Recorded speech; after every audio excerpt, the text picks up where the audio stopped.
27th. This meeting is being recorded. Pursuant to Governor Baker's March 12, 2020 order suspending certain provisions of the open meeting law and the governor's June 16, 2021 revised order extending remote participation by all members in any meeting of a public body, this meeting of the planning board will be conducted by a remote participation to the greatest extent possible. Specific information and the general guidelines for remote participation by members of the public and or parties with a right and or requirement to attend this meeting can be found on the town's website. For this meeting, members of the public who wish to listen to the meeting may do so by following the instructions on the agenda. No in-person attendance of members of the public will be permitted, but every effort will be made to ensure that the public can adequately access the proceedings in real time by technological means. So we will start with a roll call attendance. Jonathan Hankin. I am here.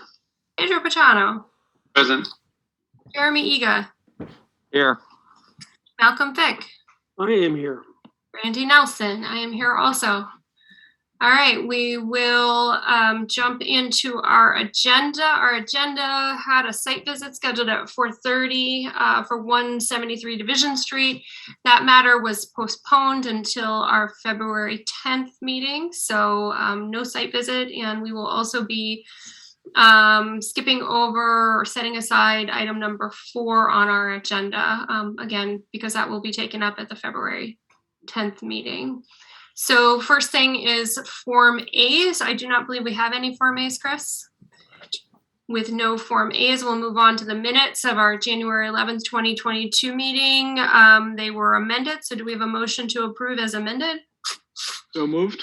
Thank you, Jonathan. And Malcolm seconded. Thank you, Malcolm. We'll vote on that. Jonathan? Aye. Pedro? Aye. Jeremy? Aye. Malcolm? Aye. Brandy? Aye. All right, thank you very much. Item number 3 on the agenda is 205 North Plain Road Site Plan Review. It's a continuation of the review of the application from Peter Stanton for the installation of an accessory use solar energy system greater than 750 square feet at 207 and 205 North Plain Road per section 9.12 and 10.5 of the zoning bylaw. I believe Mr. Stanton had a representative who was coming this evening. Yeah, Peter could not be here. JP Monteau is promoted to panelist. JP, I think you can speak and turn your camera on. Hi, JP. And if there's anybody else who should be with you, please let me know. Jason Allen. Oh, there he is. Okay, I'll bring him in now. Okay, Jason will come in as a panelist as well. And I'll put on screen, Brandy, if you want, the revised plan. And then JP, Jason, you can drive around the plan as you would like.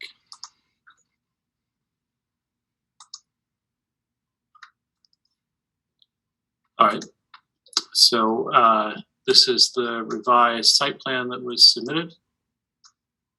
Right. I think per the discussion that was held last time, there was a request to add some trees along the roadside to sort of fill in the space, to block the, break up the view of the ground mounted solar panels. So we're showing 3 trees being planted to break that up along the roadway. You can see there's essentially, I think there's 3 or 4 trees there now. And we're showing shrubs to be, evergreen shrubs to be planted in and around the AC equipment. So that would be a transformer, that would be an AC disconnect, that would be an AC combiner panel. And we will make every effort to have, on the roadside anyway, the color of that you see associated with that equipment be consistent with the evergreen trees, so they all blend in. And some other details the board requested were details about the height and mounting of the panels to the ground. So those details have been forwarded. Yep. And I'm not sure if there's anything else that the board wanted to discuss. Board members, let's see. Malcolm, did you have any questions? No. Jonathan, did you have any questions? Well, we did ask that the that the hoop houses be shown, because I don't know where they are relative to all of this. Yeah, I recall Okay. you asked that. True. And I thought Peter talked you through that. They're on the left-hand side of the drawing. Basically, obviously the satellite image doesn't capture them, but they're on the left-hand side of the drawing. Jonathan, remind me again what your concern was with them.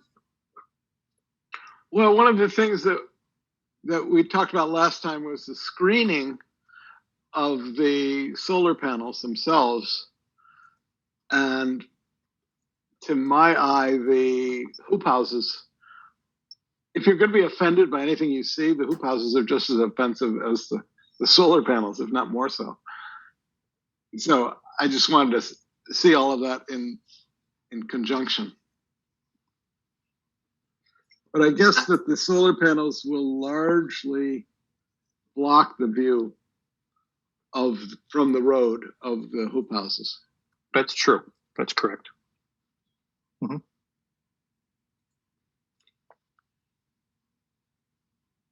As far as equipment size, did you have any questions about placement of equipment or location of equipment, height of equipment?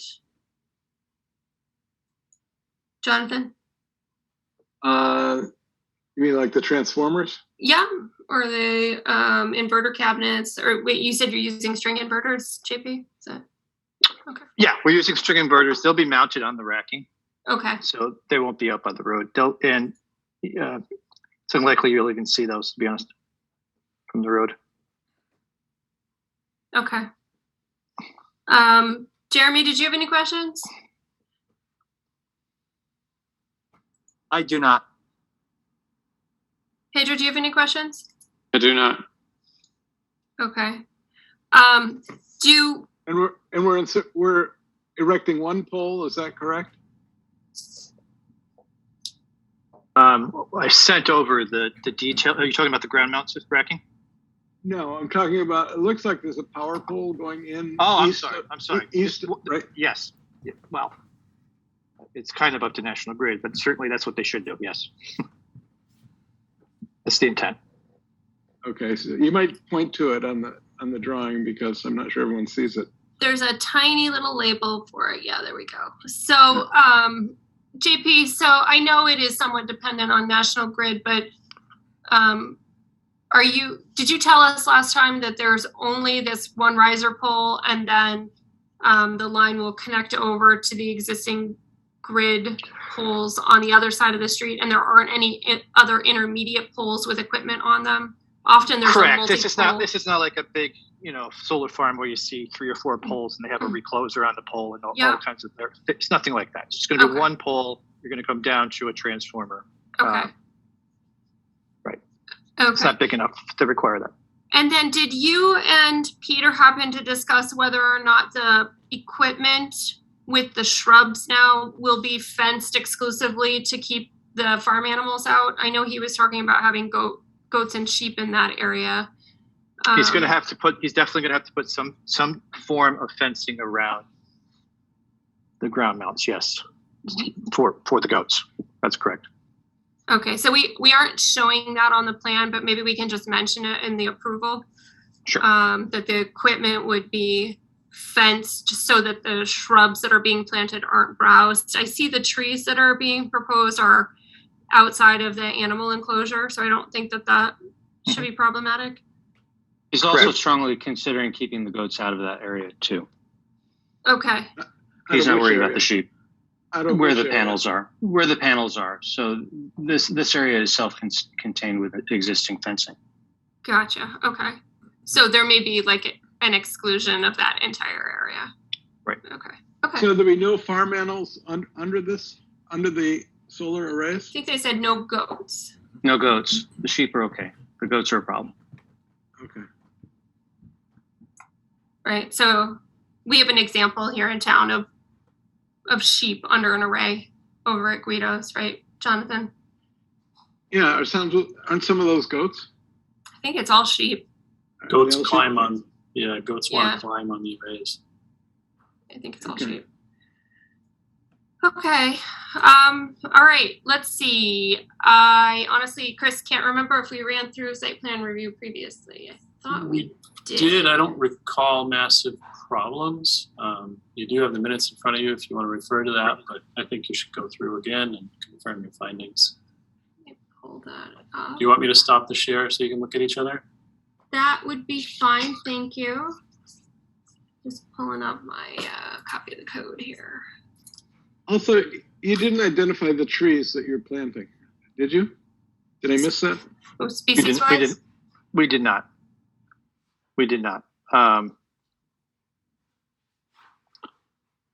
What's shown is a deciduous tree, but does the board have a strong opinion on what types of trees they would like to see?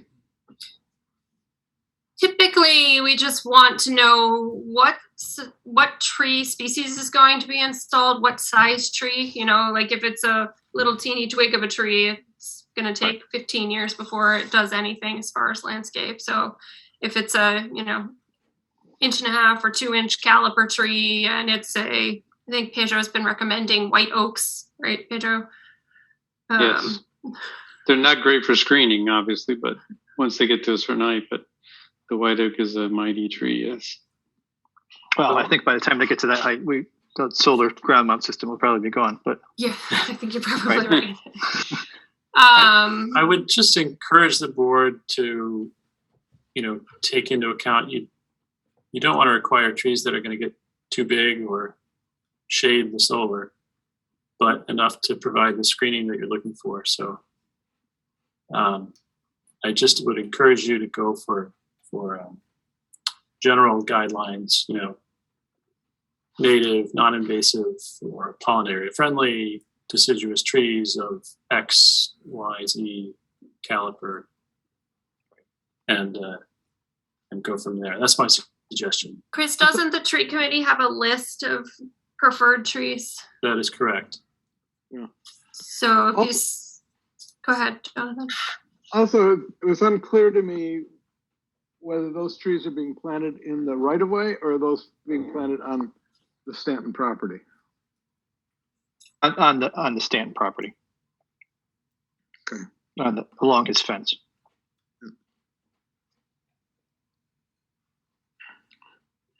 Okay. Should we run through 10.5?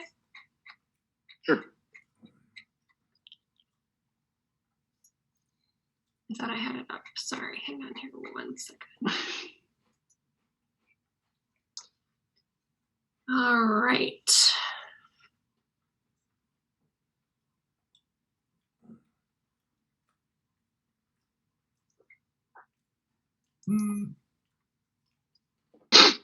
All right, so for 10.5.5 for site plan review, we'll consider the following: the minimization of cut and fill, the removal of a number of trees 6 inch caliper or larger, the length of removed stone wall, the area of wetland vegetation displaced, the extent to which stormwater flow is increased, soil erosion, threats of air and water pollution. So I would say that's not applicable in this case. Maximize accessibility and pedestrian and vehicular safety, both on-site and accessing and exiting the site. That too, I would say, is not applicable. Not an issue. Minimize obstruction of scenic views from publicly accessible locations. So we probably want to talk about this one in terms of 9.12 and also allowing this array in the front of a property, as well as not requiring a thick vegetative buffer. So Mr. Stanton at his last meeting before us had mentioned that he's wanting to emphasize the farm's willingness and desire to incorporate green energy as part of their brand, if you will. So this provides that representation. Which would be why we wouldn't necessarily want to screen it heavily. I personally support that approach. So how do the other board members feel? I think it's a great approach. I agree. The only obstruction that the only thing it's going to obstruct is the view of the hoop houses. Right. as far as the scenic views go. Right. Okay. Using And so using scenic broadly. that therefore this not being a significant issue that would deter us from. That was my backhanded way of saying I don't think there are any scenic views being obstructed. Sure. Okay, then number 4, minimize visual obtrusion by controlling the visibility of parking, storage, or other outdoor service areas from public ways or premises residentially used or zoned. We've got screening that's going to be proposed around the equipment, but otherwise, I don't think that there's any other visual intrusion. There's going to be I think even a car park cover, right? That's solar? Yeah, so. Correct, yeah. The parking will be solar. Minimize glare from headlights, minimize light glare into the night sky, and minimize overspill of light onto adjacent properties. Not applicable in my opinion. No. Minimize unreasonable departure from the character, materials, and scale of buildings in the vicinity as viewed from public ways and places. So this obviously is different than the farm that's there now, but as we had said for number 4, it's consistent with the brand and approach that the farm wants to take in terms of going green and supporting green energy. Okay, minimize contamination of groundwater from on-site wastewater disposal systems. I don't think that that's applicable here.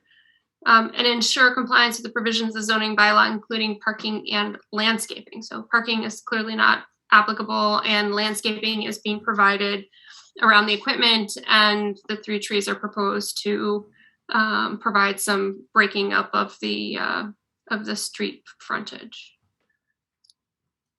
All right. So let's see, Chris, so we've gone through this. Do we need to make separate findings on 9.12 since we are deviating from the landscape requirement there? Well, how are you deviating? The landscape requirement at 9.12.4 says reasonable efforts shall be made to minimize visual impact from public rights of way. Dense vegetation is the preferred method of screening. I'm not sure you're deviating from that. Right. We're fine-tuning it. You're fine-tuning it. You're making a site appropriate. Sure, I just didn't want to miss part of the finding if we needed to make one. Yeah. Yeah, I don't think there are obvious deviations. It meets the height for an accessory use system in a residential zone. Mm-hmm. I didn't see any other issues. Okay. All right. So then with that and our review and a condition that the 3 trees that are selected based on our town tree committee list of acceptable trees. Can you guys commit to a 2-inch caliper installation size? Okay. So we'll do 3 2-inch caliper trees from our tree committee approved tree list. Any other conditions, board members? Do we want to say anything about the fencing of the equipment to protect the shrubs?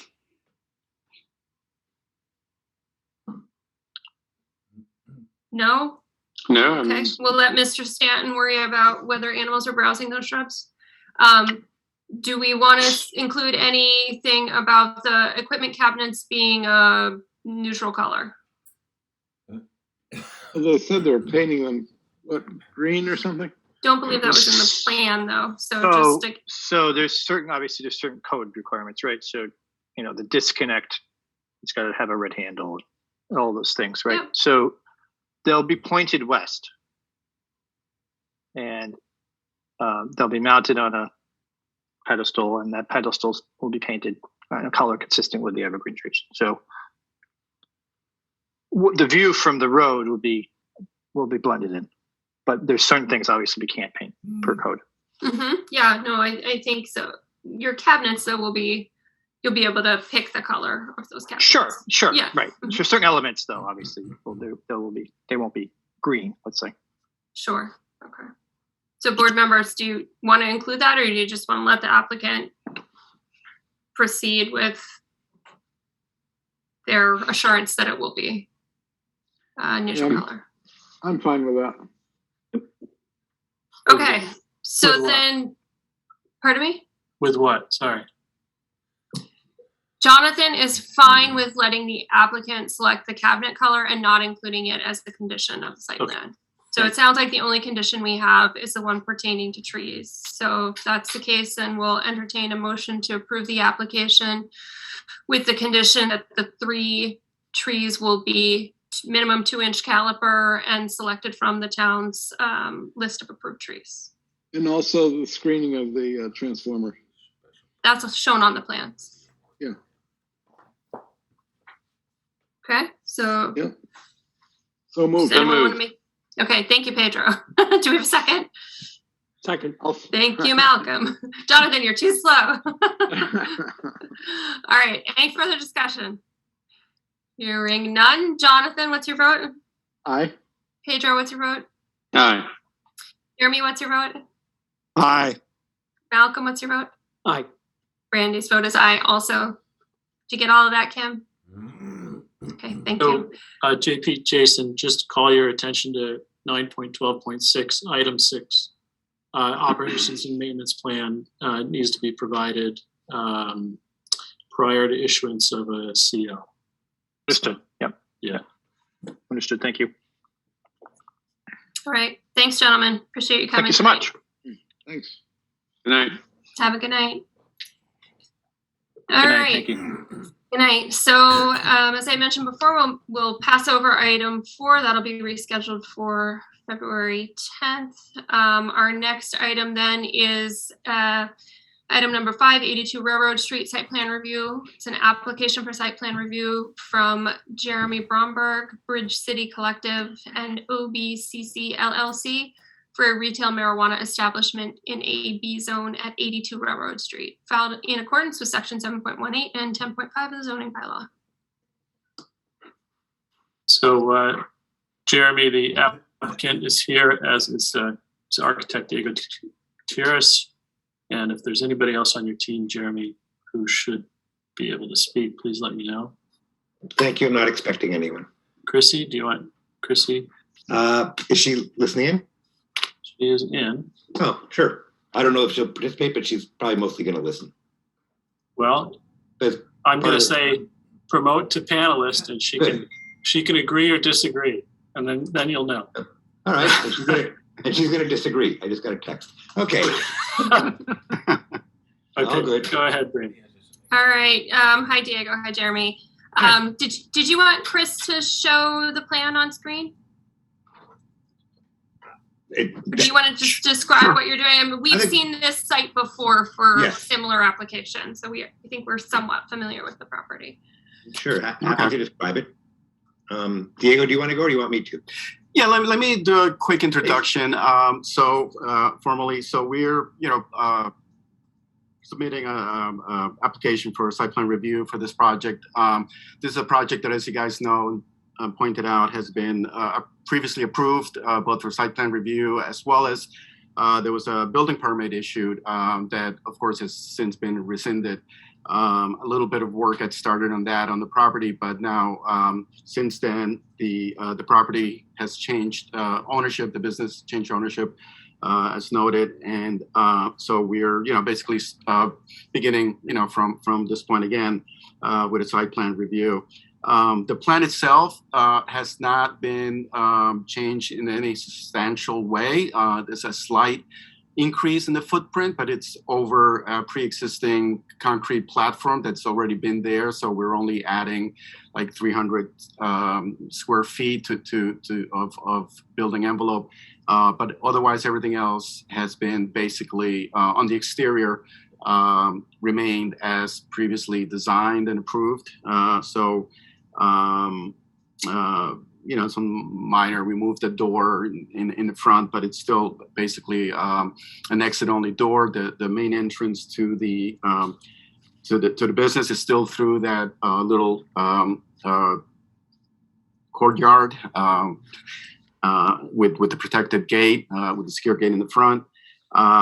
Everything else is basically the same. In fact, some slight improvements. We You'll notice on the landscape plan or on the street level plan that we are slightly separating the wheel stops of the parking away from the face of the building to allow better pedestrian access to the building. In fact, that whole section of street there has no sidewalks on either side of the street. So by providing, now, if you coming up from the parking lot, you can come up the stair and then immediately walk along the side of the building, whether you're going into this business or going further south on Railroad Street. So that was a slight improvement from a site plan point of view. I think that the landscaping around the outside of the fence and the exterior walls of the building, I think we've picked some more appropriate vegetation that's both native and we'll even add a little bit of security on the parking lot side of the building. We're doing a kind of a holly that's kind of dense and grows to about 5 or 6 feet, so you can't really get close to the face of the building. On the other side, it's more of a low brush, and that would allow, view of that interior courtyard. It has the fence, but that fence is slotted, so from the driveway, you could still see into that courtyard. So that's in a nutshell what we've, the plan. The business plan, Jeremy, do you want to speak about, your business and your plans for the location? Sure, thank you. So as you know, and as before, this is intended to be built out as a retail dispensary for adult use cannabis. We are planning, our company is actually based originally in Oregon, but we have hired a Massachusetts team, which is me and the woman who was mentioned earlier, Chrissy, who have been working in Massachusetts cannabis for the last 6 years. So we were hired to help build this company. And we're trying to build a business that is at once supportive of the community, supportive of the people who come to us, and frankly, a friendly and very straightforward place. The business we've done, we've already had conversations, in fact, with our neighbors, with Hillary in the frame shop and with Maggie in the smoke shop, to highlight the fact that we wish to be good neighbors and supportive and helpful to them, and are already talking about ways in which to do so. So within the business, we know it's very important for us. I mean, if we want to keep our license, and if we want to keep in good standing with you, we are 100% compliant with all regulations and rules. And we don't want to have those challenges. We don't want to have to defend ourselves in those ways. We'll just follow the rules. They're pretty clear. We can do that. So we want to run a grown-up and professional business that provides products that people in the Commonwealth are interested in, but in a way that is at once in harmony with and acceptable to the community. Okay, great, thank you. You're welcome. Can you be a little bit more specific about the intended hours of operation of the facility? We have not set it, and I would want to make clear with the town what they could be. Mm-hmm. What I'm thinking of right now might be something like a 10 or 11 a.m. to about 9 p.m. That roughly something like that. If you have any restrictions or constraints within that, please let us know. But that would generally be I think the range we would be looking at. Okay, and is that 7 days a week? Yes. Okay. Yeah. So there is in section 7.18.6 some minimum and maximum hours of operation. So just wanted to get a sense of what you guys were thinking of in terms of those, and the hours that you have mentioned are within our code requirements. Okay, great. Okay. Board members, do you guys have any questions for Jeremy or Diego? Jonathan? Yeah, a question for Diego. The addition that you're building in the rear, it looks like it's got a full basement, but there's nothing, you're not using anything in the basement. No, the addition is actually slab on grade. The previous part of the building that was there was a slab on grade building that was badly deteriorated, and that was demolished. So that part of the building, there's going to be no basement. The only basement is the existing basement, and that's going to be used. But the north wall of that extension seems like it's 8 or 10, 12 feet high, and I don't quite understand why that is. Are you looking at a particular plan? Is that something we should maybe look at, Jonathan, so that we're all following you? Yeah. Chris, are you able to put up the plan set that Diego submitted? Sure. The elevation. And what you'll see is that it's an existing landscape wall that was built as part of the Taconic parking lot. It's not part of the building. Diego, I think your sheet S11 shows it, which I'll pull up. Yeah, actually, even the elevation. So this is that back landscape wall, right? And A21, do you want to see? Yeah. Yes. So the wall, the gray wall to the left is the existing retaining wall for that embankment. That's goes I guess east to west there, and then turns south. That's an existing concrete retaining wall, and there's just dirt behind that. Okay. Can we get a mural on there? Just wait. No, that's a serious question. Well, I think if you look at the existing condition of that wall and the other two walls of the building, they're pretty crappy. Right now, the proposal is to stucco them. This shows it better. Yeah, to stucco and make them look much better. And even if you notice the on this elevation, the east facing elevation, the top of the top level on the right now is an exposed concrete masonry wall. We're going to side it so that it's more attractive, and below that we're just going to stucco the concrete wall. And a mural could be a nice idea, maybe down the line, but I think that we're trying to find the balance between being attractive and also being a little discreet. So that would be a debatable thing whether we really would want to do that. But well, I think to Mr. Hankins' point, if we did a mural, it could not be marijuana leaves, but we could do something that is more community oriented and friendly and attractive. I mean, I'm not against the idea, depending on what the wall looks like once it's done constructed. Yeah. But I think if it's considered to be something that adds to the community, then let's talk about it. Yeah, I mean, we have so many walls downtown where the students, high school students, have painted murals there that it'd be great. Another canvas. Yeah, absolutely. Okay, great. Thanks, Jonathan. Pedro, did you have any questions for the applicant? I do not. Malcolm, do you have any questions for the applicant? No, it seems like a lot of the questions that we had the last time around have been incorporated and carried in here, especially the entrance there. So, no, I'm fine.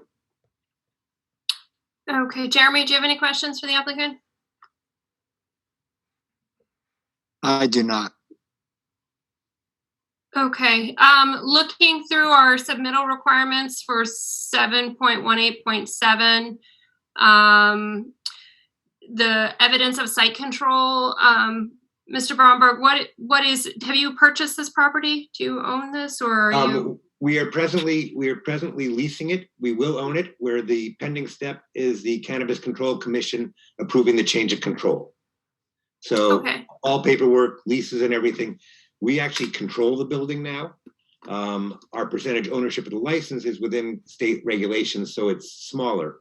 But once everything else has been done, it will be going to the CCC for them to review. And when they put their stamp on it, then we will have complete ownership of all of it. Okay, so typically our site plan approvals have this sort of iterative condition that when you get your license that we need copies of that for the town's records. But we also do require some evidence of site control. So if you hadn't submitted that in the packet, I didn't see it, such as a lease, the deed, or a purchase and sale agreement. Sure. If you could just make sure that that gets to Mr. Remble. Will do. Thank you. And then details including signage, exterior proposed security measures, cameras, lights, fences, gates. We've looked at the fences, the lighting. I did not see anything on signage. Has that been developed yet? Not specifically, because first of all, we're working with graphics folks on our logo and all that. We anticipate something very low key because we do not want to scream dispensary. We want it to be a fit into the street and not look particularly distinctive.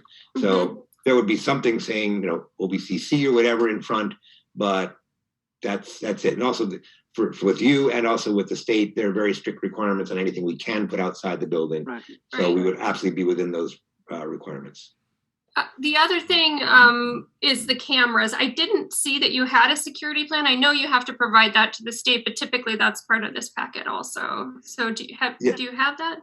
We're talking, there's one that existed from before. However, we're choosing to use a different security vendor who we're giving them the drawings now and they will work it up. But we anticipate having cameras on all sides, be able to see basically 360 degrees around the building.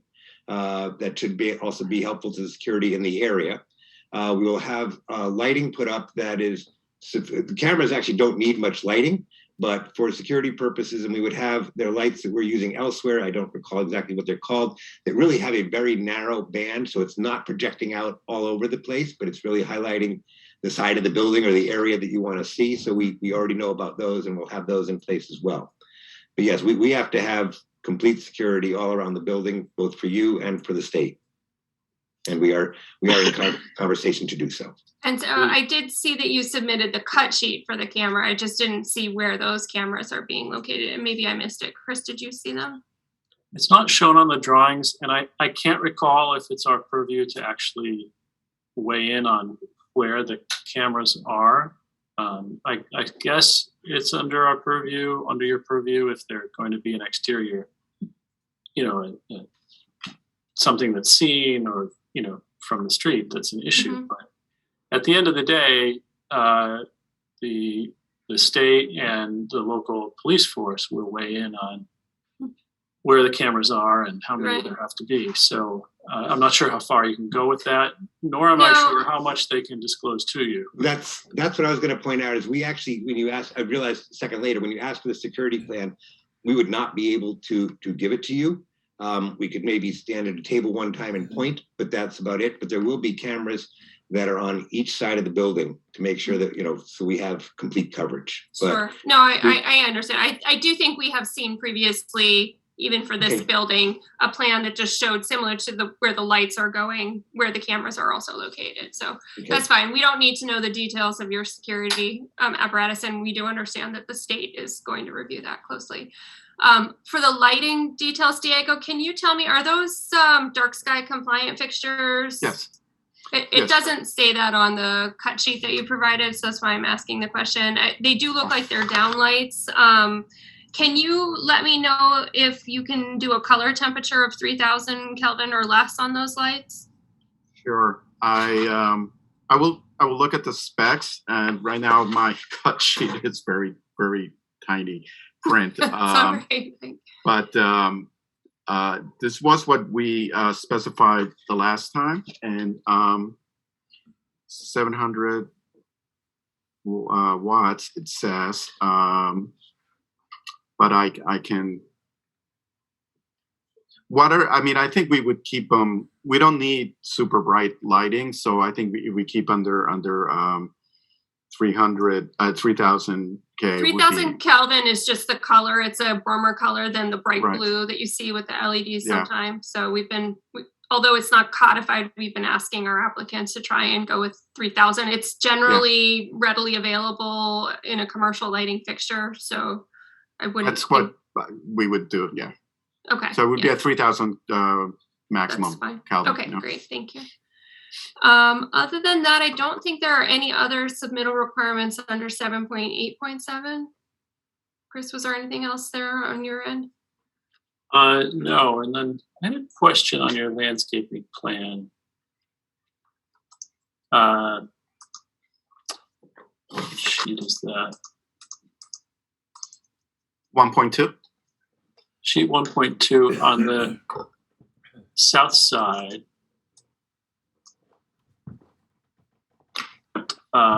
Hedge of green hornet barberry. Mm-hmm. I hear barberry and I think that's invasive. Is it? Or is this particular species okay? The Japanese barberry is invasive. I don't know about this one. This was not the Japanese barberry for sure. I saw that there were some choices. Yeah, generic. I think the green hornet is a more friendly species, but we can, Sounds Sounds terrible. okay. Yeah. Thank you for paying attention to that. That was just a question I had, but it seems like everything. And else I'll definitely double check that.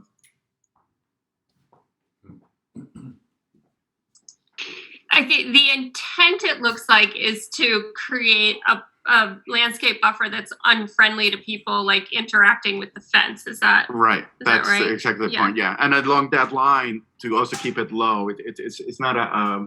I think the maximum it grows to is a couple of feet, so it would stay low but dense, as opposed to the holly, which is also dense but grows bigger along that other wall. If you could just check it against the invasive species list, we really discourage the planting of invasive species. Agreed. Because it'll end up growing in my yard or Jonathan's yard. I did just want to note for the board, because you talked about it last time you discussed this site, was parking for customers and employees. And while parking isn't required in this zone, I think there is parking in front of the building, which was described, and I believe the applicant discussed trying to find parking nearby for their employees. Yep. I am in conversation with someone who does have space very nearby, and who would also offer to help me if we can't work it out. They'd help me find something else because they know the other commercial folks in that area. So, but I am in touch with someone who had given an agreement before to the prior owner, and he's willing to work with us again. Is the intent then that the parking spaces in front of the store are reserved for customers? Yes. Yeah. And, yes. And the private parking for 47 Railroad is never used, so they might be able to share that. Thank you. You said it was 40? Pedro didn't bring it up. You said 47 Railroad? Yeah, it's a private parking lot across the street from. Directly across the street. Okay. It's mostly empty all the time. But isn't the parking spaces there assigned to an owner of the unit or a renter? You'd have to discuss that with them. Yeah, I don't think we have any insights into that. Right. We all know that the reason it's empty is because they all park back here in the Taconic lot. It's closer. Do we want to go through 10.5 then for site plan review, folks? Yes. Okay, great. We'll do that. So minimize volume of cut and fill and removal of number of trees 6-inch caliber or larger. Length of Not an issue? Not an issue. Maximize accessibility and pedestrian and vehicular safety on the site and accessing and exiting the site. So I think they've done that. Minimize obstruction of scenic views from publicly accessible locations. Not applicable. Well, they are improving. They are improving the view. By renovating the building. Yeah, hopefully. Yeah. Minimize visual intrusion by controlling the visibility of parking, storage, or other outdoor service areas viewed from public ways, premises residentially zoned or used. I don't know that that's applicable, but there is fencing and screening being proposed, as well as some landscape improvements. Minimize glare from headlights, minimize light glare into the night sky, and minimize overspill into adjacent properties. So we talked about the downward facing lighting just being night sky compliant and 3000 Kelvin or less. Minimize unreasonable departure from the character, materials, and scale of the building in the vicinity as viewed from public ways and places. Don't think there's a departure there. Minimize contamination of groundwater from on-site wastewater disposal systems or operations on premises involving use, storage, or handling of contaminated or hazardous containment, I'm so sorry, of hazardous substances. Not applicable. And ensure compliance with provisions of the zoning bylaws, including parking and landscaping. So none in this case, but we did discuss some shared parking, the employee parking, and then the customer parking. And we'd like the landscaping to not include any species that are listed on the invasive species list. No problem. All right.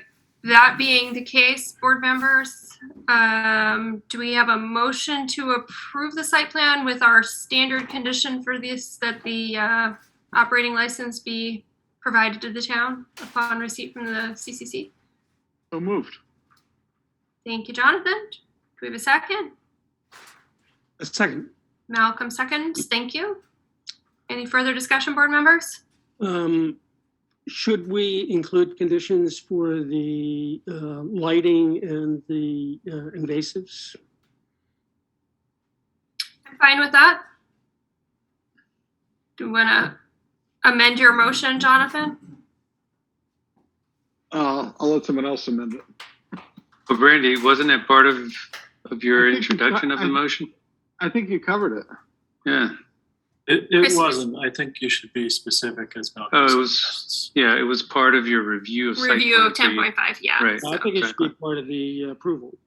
Okay. So I move to amend the motion to include conditions for the lighting being 3000 degrees Kelvin or lower, and the landscaping should not include invasives. Okay. I'll second that. Thank you, Pedro, for seconding. So we have a motion on the amendment, and so we'll vote on the amendment. Jonathan? Aye. Pedro? Aye. Malcolm? Aye. Jeremy? Aye. Brandy? Aye. All right, so we have an amended motion. So do we have any further discussion on the main motion to approve the site plan? Hearing none. Jonathan, what's your vote? Aye. Pedro? Aye. Malcolm? Aye. Jeremy? Aye. Brandy? Aye.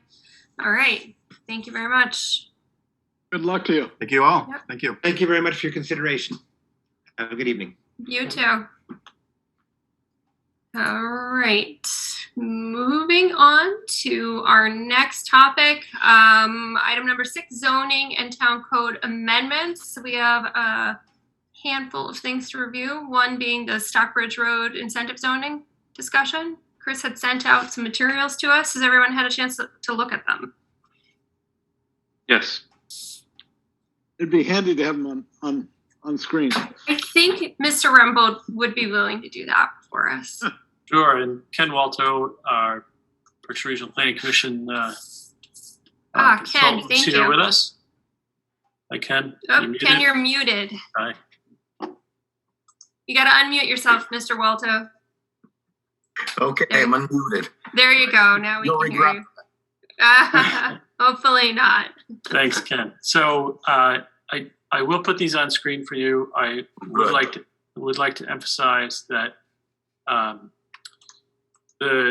these mock-ups are intended to show the board some possible developments at some sites on Stockbridge Road based on applying the B2X zone to Stockbridge Road.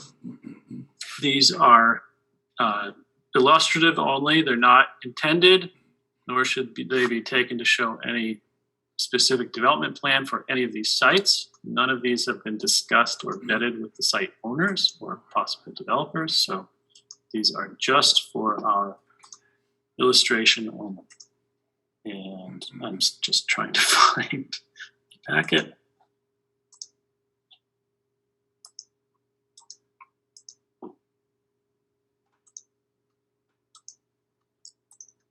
Okay, so just as a reminder, these are the several sites that either we had discussed, you had discussed as a board, or I had asked Ken and BRPC staff to study. They're on Lower Stockbridge Road. This is the corner of Blue Hill Road here. This is the Goodwill building here. This site now is vacant and part of Goodwill. This is the old Wonderful Things. And then across the street, this is the automotive parts and the self-storage. This is the Cove Lanes, the Antique Center, and Shiro, who some of you still call Burger King. And they did look at the developable area, taking out the wetlands and other things for each site. And these are the sites, and Ken, you can walk me through. We can go to each site if you want. Well, we'll go. You did a nice job putting that packet together. I'm indebted to Mark Malloy of the Regional Planning Commission staff, who did the map of the site development constraints and laid out the developable acreage on each parcel. So I took that information and the sites that Chris wanted me to lay out for you, and I did a little site plan on each.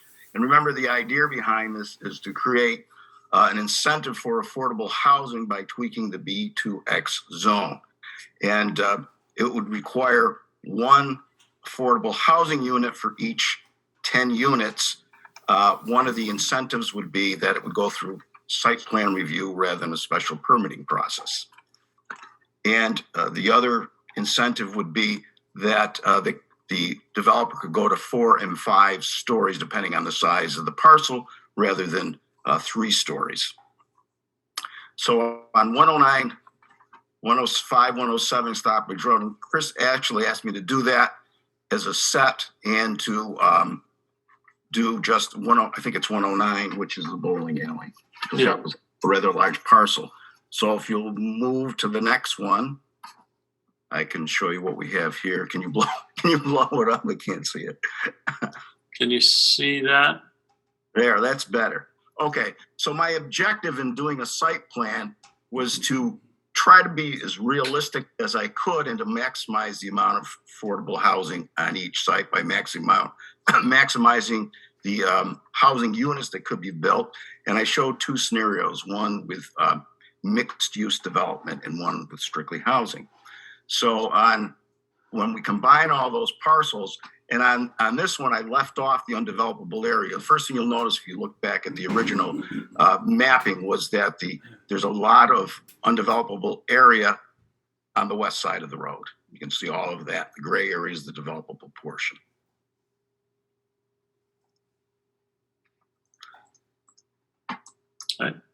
Okay, so Stockbridge Road is over here. There's Stockbridge Road. And this layout has 175 spaces. And if you can go over just a little bit, Chris, I don't have the plan in front of me. In each case, anyway, I have more parking than is required. Mm-hmm. So in this scenario, we could have a little bit more green space if we wanted to. But this is 4 housing, 20 units, and per floor, roughly 1,000 square feet per unit. And the sizing was based on some actual work that was done by the Planning Commission and the subcontracted engineer for an affordable housing project, believe it or not, in Egremont. So I used that information to get an idea of what these units would be like. That usually be 2 or 3 bedroom mostly. So you can see that you have to use the whole lot for parking here to get enough parking on the site. And you have 20 units on each floor, 1,000 square feet each. Now, if you go to the top, I put a little note on the top of each one, Chris, that kind of lays it out. There we go, 5 floors. And remember, under the proposed amendment to the bylaw, if you have over 2 acres, and even though there's a lot of undevelopable land, it does allow the building to go up to 5 stories. So this is mixed use on the first floor, plus 4 floors of housing above. Right, if you go down a little bit, each floor. yeah, I think this one has the mixed use component on it. Yeah, the next slide here, Ken. This is just housing only for. There we go. For the entire assembled 3 sites. This is all 5 floors as housing. Oh, floors, yeah. And I think what this shows is that is it possible to develop these 3? If somebody were to assemble all 3 sites, is it possible to develop them under a B2X? Yeah, I think it is possible. This shows us that. This shows us that also that it could come up close to the road. If we wanted to do that, as the zoning requires, it does show that it would require a heck of a lot of parking. But this is what you could fit in that developable area. You remember in the B2X zone for housing, you only need 1 space for each unit. So the housing, the parking requirements are less. And for commercial use, they're less. They're half of what's ever required in the code. And I try to lay them out according to the code, and that's not changed at all in this proposed amendment to the B2X zone. Okay, great. Thank you. Do you want to look at the Cove site only, Ken? This is just the bowling alley site. Yeah, that's the bowling, and down the bottom, you'll see, if you can do that, Chris, people can see what the commercial use looks like. I did one with commercial use, and you can see it down there. You've got 12,000 square feet of commercial use. And then again, you've got 4 floors, 14 units per floor, 6 affordable units. And then the housing only version. Housing only, and I got a little carried away, and I put 2 buildings in there, and a greenway, and elevator and stairs, just to show something else that could be done on the site. Okay, great. That has 8 affordable units. But again, residential only in that case. That's residential only in this scenario. Yeah. Okay. Sorry, go ahead. No. So before we go on to other sites, just real quickly, do any of the board members have any questions on this? Or this is sort of what we had asked that we sort of run a few test cases just to see what some development under this proposed B2X would look like. No? I'm shocked. Shocked. Okay, great, thank you. So this is across the street, and I know you have to turn your head, but I wanted to orient the aerial photo for 226. So this is Four Brothers Restaurant down here to the south, the Cove across the street. This is the Sears, now Goodwill building. So this is the site. It's currently a single family residential. So this is oriented the same way as Ken's mock-up here. So Stockbridge Road is up on the top of your picture, and Blue Hill Road is on the left of your picture. Yeah. So here I put the commercial use on the site plan with the housing units below, and you can see there's 10,000 square feet. I X'd out a little bit in there because I was trying to make the parking work in its net office retail area. That determines the amount of parking spaces you can have. And if you go down below a little bit, Chris, I think I've got 10 units of housing altogether. Yeah. 3 floors, 10 units per floor. You got 3 affordable units. So in that case, why didn't you go up to the 5 floors? It's the lack of space and ability to put parking? So parking drove? That would have constrained it, Brandy, but it's really because the bylaw requires 2 acres to go to 5 stories. Okay. But it's true on some of the smaller sites, parking, even with reduced parking requirements, it starts to drive the site plan too much. You just can't fit that many floors on them. You can see I maxed out the parking. I had to go up the side to get enough parking, especially with the commercial use. You had a housing scenario only, which is here. There it is. Maximum allowed under the proposed bylaws, 4 floors, 10 units per floor, at 4 units. And you get a little bit more green space when you do housing only.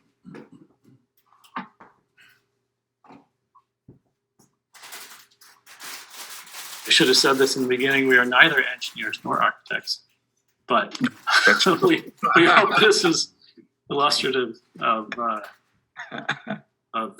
what can and can't be done under the regulations that we're testing. So it's helpful to see some scenarios.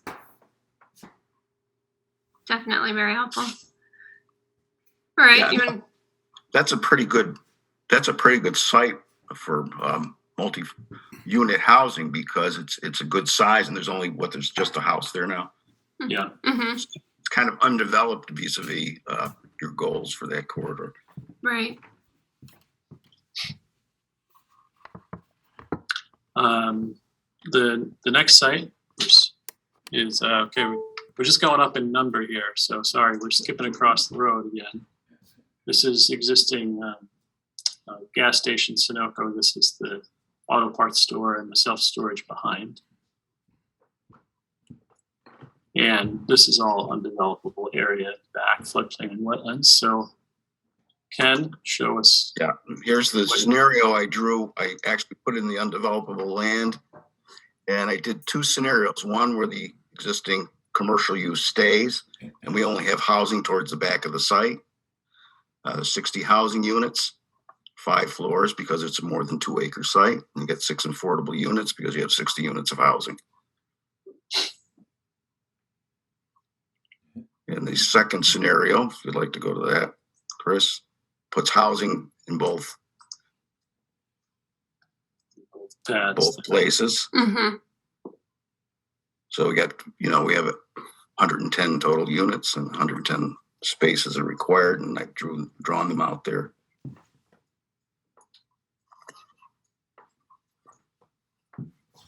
This one surprised me, Ken. I didn't think that so much parking could fit, but technically, I squeezed it in the real world. Who knows? Right. Right.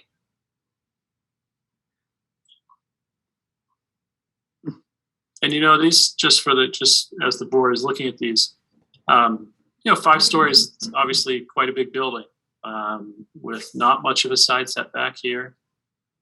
So just as you're looking at these, thinking about the setbacks and the size of the buildings, the scale and the bulk of the buildings that could be possible as you review these. In considering these, what I've been thinking about is the fact that in general, the west side of Stockbridge Road is much more consistently commercial and obviously butts up against wetland resource areas. And so, kind of gives a buffer to the residential property, as opposed to the east side of Stockbridge Road is much more of a mix of housing, and then it's immediately adjacent to a residential zone. So it feels like it should be handled differently. And I don't know if that's just kind of where I am right now. I've been thinking about it for a while, but this is helpful because it shows you kind of the mass of the building that you could end up with. Mm-hmm. And does that make sense in the context of what's there? Right. Really important to consider that. So we'll just go to the last one Ken looked at. This is, again, skipping back across the road. Orient your head a little bit. So this is Napa across the street. This is the old Wonderful Things parcel that we're looking at. This is a vacant site now. This is the old sub shop that's gone, and the parking is now part of Goodwill here. This is Fairview Terrace and Marketplace Cafe over there. So Ken's drawing is oriented the same way with Stockbridge Road on top. Ken? Yeah, and there we have, remember the goal is to get at least 10 units on each site so we can have an affordable unit. And here we have 1 affordable unit. We got 10 units. We got, 2 levels of 4. And then we've got the 3rd floor of 2 units. So you can see, if you imagine that, you've got a regular peak roofed house, 2 units in the top level. So that would look more house-like. There's really no opportunity if you want to get 10 units of housing to do any commercial development there. Yeah, the parking quickly constrains what It does. Essentially, you have to use the whole site. You can see you got a little green buffer around the site, but that's it. And as Ken said, you know, if an affordable unit was not a goal here, you could do 4, 5, 6 units of housing with commercial underneath. But if you wanted to get 10 with one affordable, it would preclude the mixed use scenario. Okay. Okay. Good. Thank you. I got 2 questions for Chris. First, Chris, how did we get to this inclusionary housing? And the second question is how we got to 5 stories. I remember only proposing possibility for one additional story. Oh, I thought we talked about 5 stories. Yeah, I did go back through the minutes and some of the versions that we looked at. And I think Ken took our discussion accurately.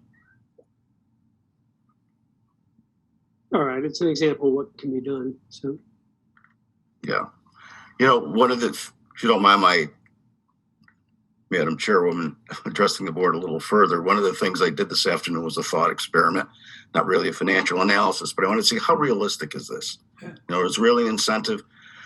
So if it takes about $350,000 to build each unit, which is probably kind of in the range, each unit would have to sell for about $425,000 in order to sell one unit for about $250,000 to meet the income requirements for HUD under this kind of a program.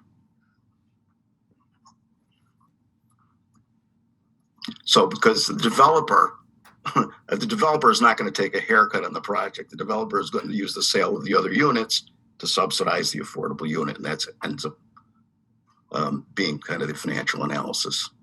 So you can get for yourself. Yeah. In your thought experiment, Ken, about how many market rate units does it take to offset the cost of building an affordable? Yeah, in this scenario, it would take 10 units. If you're going to do a minimum of 10 units and one has to be affordable, then you're going to sell 9 at $425,000 and one at about $225,000. Thanks. All right. Pedro, anything else? No. Jonathan, how about for you? No, I'm pretty good. Okay. Malcolm, anything? No, food for thought. Food for thought, definitely. Jeremy, any questions for you? No?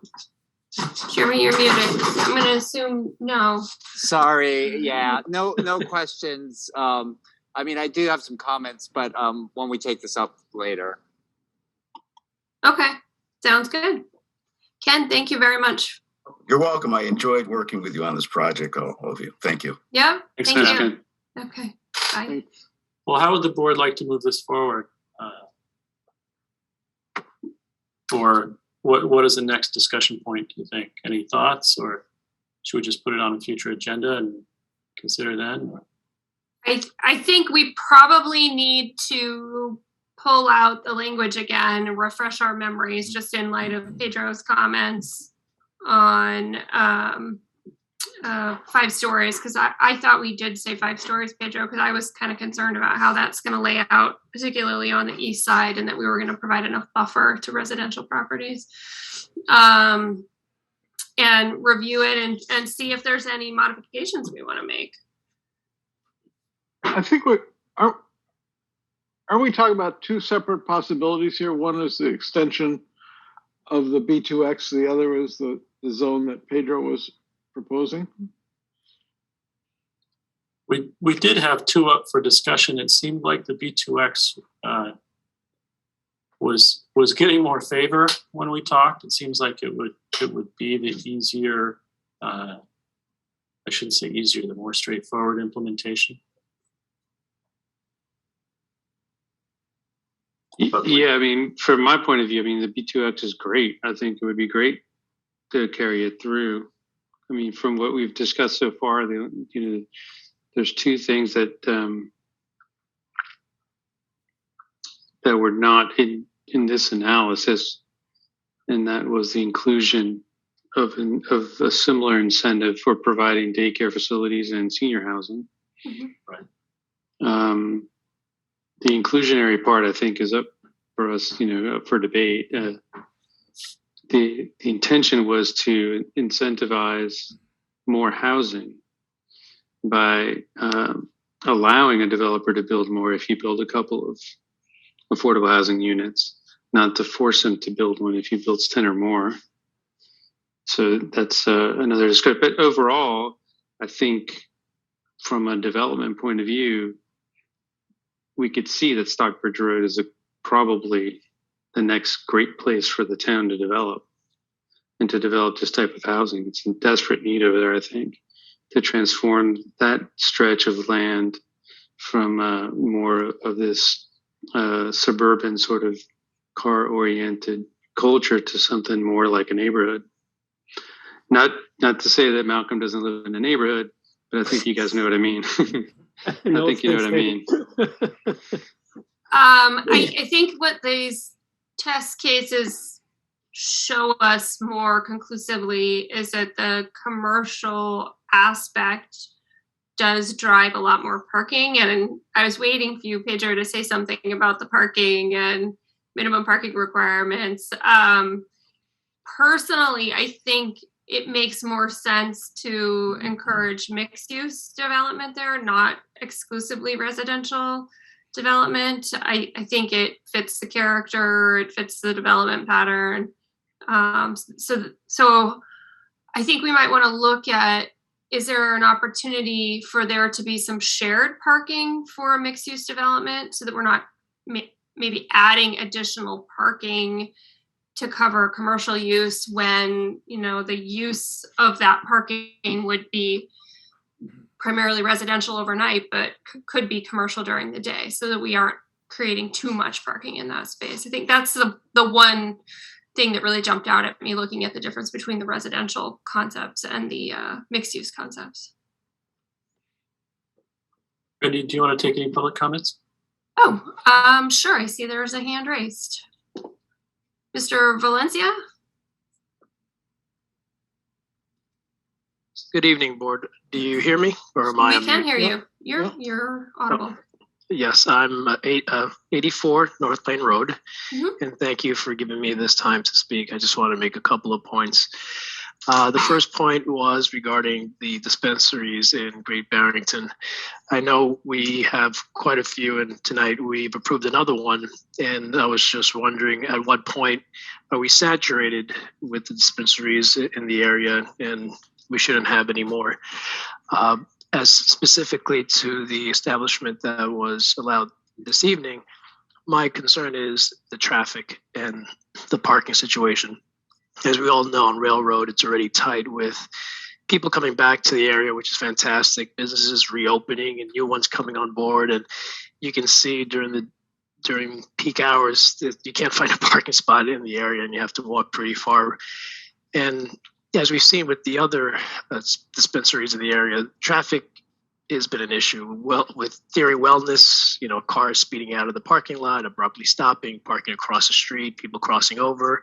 With Farnsworth, people parking across the street and trying to cross over, but they don't have a crosswalk on that side. So sometimes it's kind of treacherous for those patrons crossing the street back and forth. So that was my comment regarding that. And as far as the minimum parking requirement, I'm glad Ms. Nelson brought that up, because the B2X requirement, 1 space per unit, I feel is way too small. If it's a 1-bedroom apartment, that's fantastic. But if it's a 2-3 bedroom apartment, 1 spot is never enough for that unit. And another point I wanted to make, I apologize, is the developers always will want to maximize profit. I mean, obviously that's why they're in business. And you can see by the example of 148 Maple, where the developer didn't get the initial size plan that they wanted, it looks like they're selling the space now instead of developing it. So I just wanted to bring that up. And thank you for your time. Thank you. All right. I don't see any additional hands there, but all right. So back to the zoning discussion. Yeah, so I think we probably do want to look at parking. We have lots and lots of discussions at this board about parking and adequacy of parking and trying to strike the right balance between creating a walkable community where people with income restrictions don't have to have, or desire to have a smaller carbon footprint, don't have to have multiple cars. So there are a number of reasons not to create seas of parking.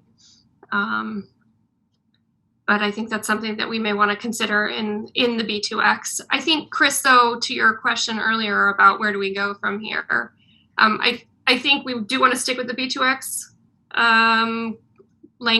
proposed language. I don't know, Pedro, that we've had enough time to consider the childcare or senior piece, but I'm thinking at this point we're probably not going to be able to push this to this town meeting, and so maybe we look at incorporating that and taking this to next town meeting. I don't know. How does everybody feel about that?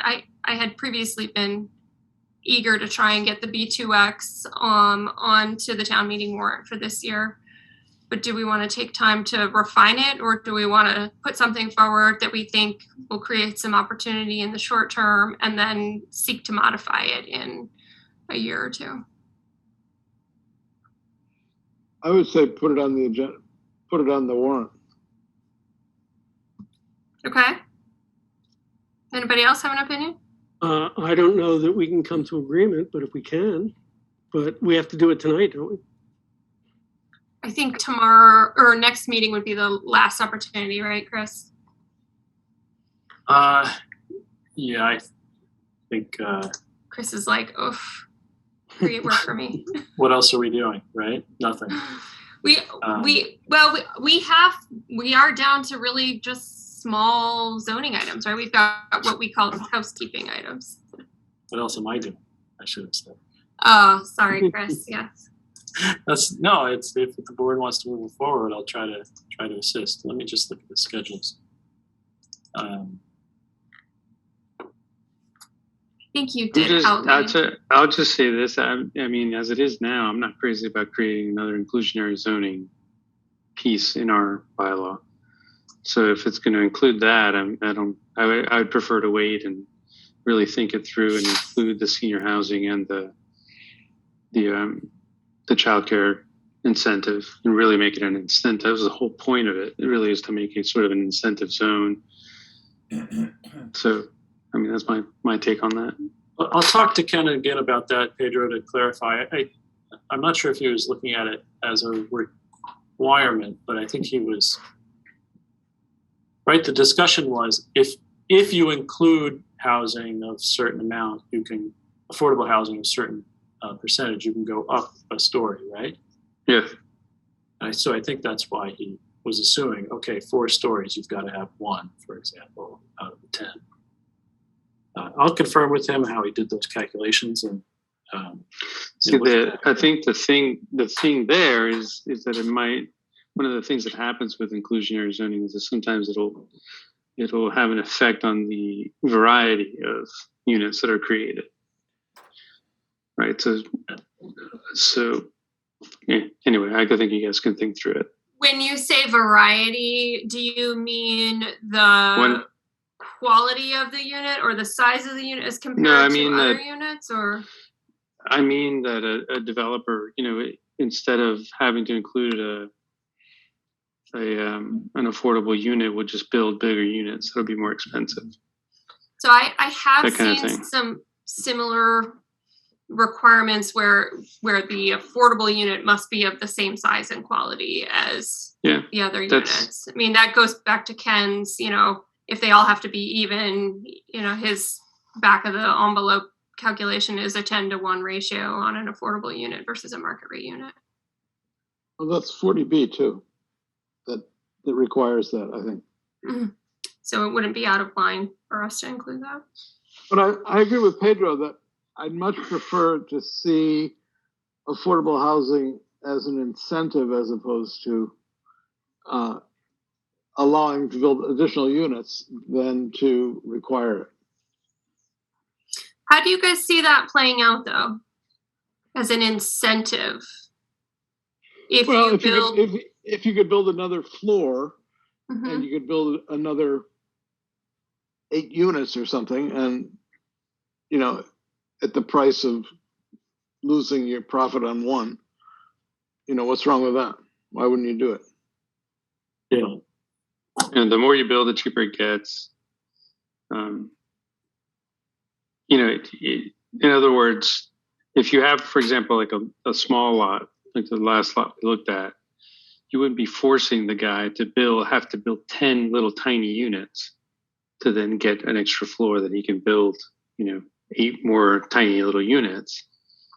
We just say, if you build, let's say you build 3 2-bedrooms on the ground floor, you want to build an extra floor, we have one of those that you have within the building should be an affordable unit. And then another thing too, as an aside, is to define what we want to define as affordability. As you know, I prefer to not use the state or the federal definition in our region so that we can include middle-income families. It's workforce housing, right? That's sure. I hate to say workforce because I think we all work. All of us work. Yeah. But I think to just define it as middle income, yeah. You know what I mean? It's so also I think, Chris, this is we're not ready to try and push this. I think we need to have more discussion on it. We can talk again on at the next meeting, February 10th. There is time, so you don't necessarily have to finalize your letter of transmittal tonight. Could you then please let's see, I don't remember that you sent the B2X again in our packet. Maybe it was an earlier email. Yeah, I think I just referenced the old what was that, Malcolm? Look for the document that starts with GTB. Oh, okay.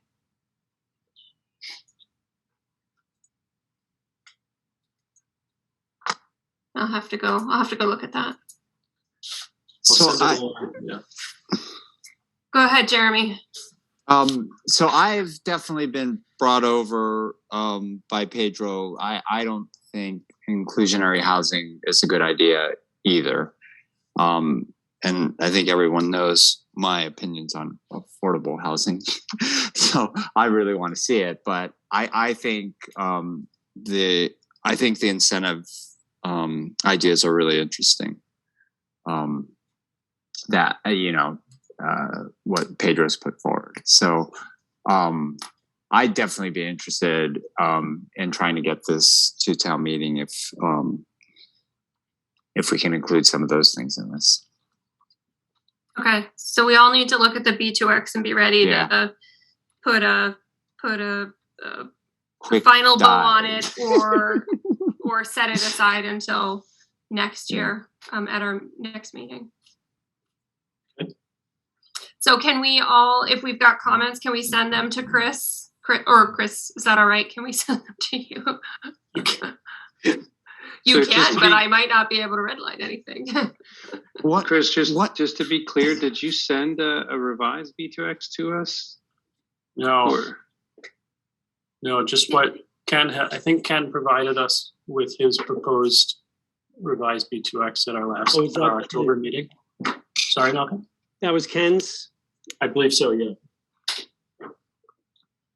But was that issued to us this week?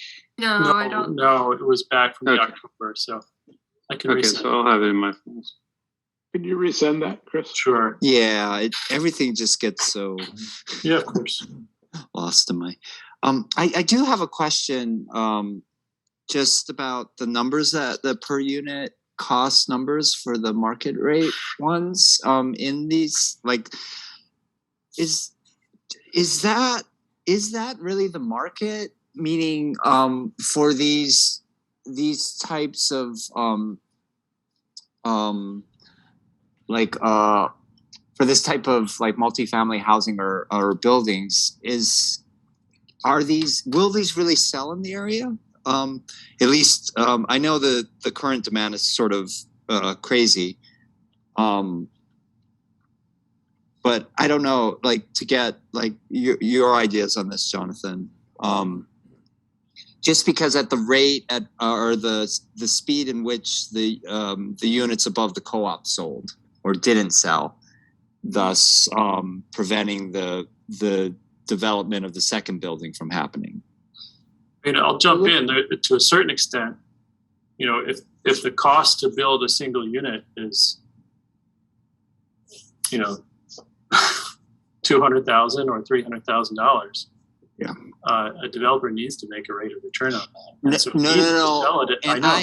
needs to sell it at a certain rate. And if it doesn't sell at that rate, if the market's not there, they won't build it. They won't build it. So the zoning is moot at that point. No, and I get that. And so that's why I'm wondering if we should also develop some sort of, we already have the right zoning for, for housing that like we saw on Humphrey. And, I wonder where the market really is. Like, is there really a market for this kind of housing at these kind of prices? Because it seems like, it's great housing for for maybe I guess Pedro wants us to call it middle income housing, but we're not talking middle income housing prices. And so I don't, I guess if you can make these units have the amenities to be appealing to at those prices, I guess maybe they work, but can they then build them like that? So that's where I'm at. It's like, are we creating something that's just not going to work? Because I heard comment from developers about Cottage, and it was the comments that I heard was just that this is just so expensive to build, it's just not going to work. And I know that is different because it's it's adding onto an existing building. Yeah, I just, and it all comes, for me, it all comes back to we do this in an effort to create housing. But, where is the market at, and is our zoning matching that? I don't know. I guess maybe where the market's at, our zoning has always matched, and so that's fine. But I think you're attributing something to Ken that really didn't happen. I think all he did is he just took a baseline of $350 a square foot to build something, and he multiply it, by 1,000 square feet. Mm-hmm. And so I don't think he was saying that's what it would actually take. Okay. But I think you're hard put today to build anything at $350 a square foot. It's probably more expensive. Yeah. So this goes back to my earlier comments, is if we really are interested in creating housing in this town, do we want to start to consider how a board like the planning board can support the town building some housing?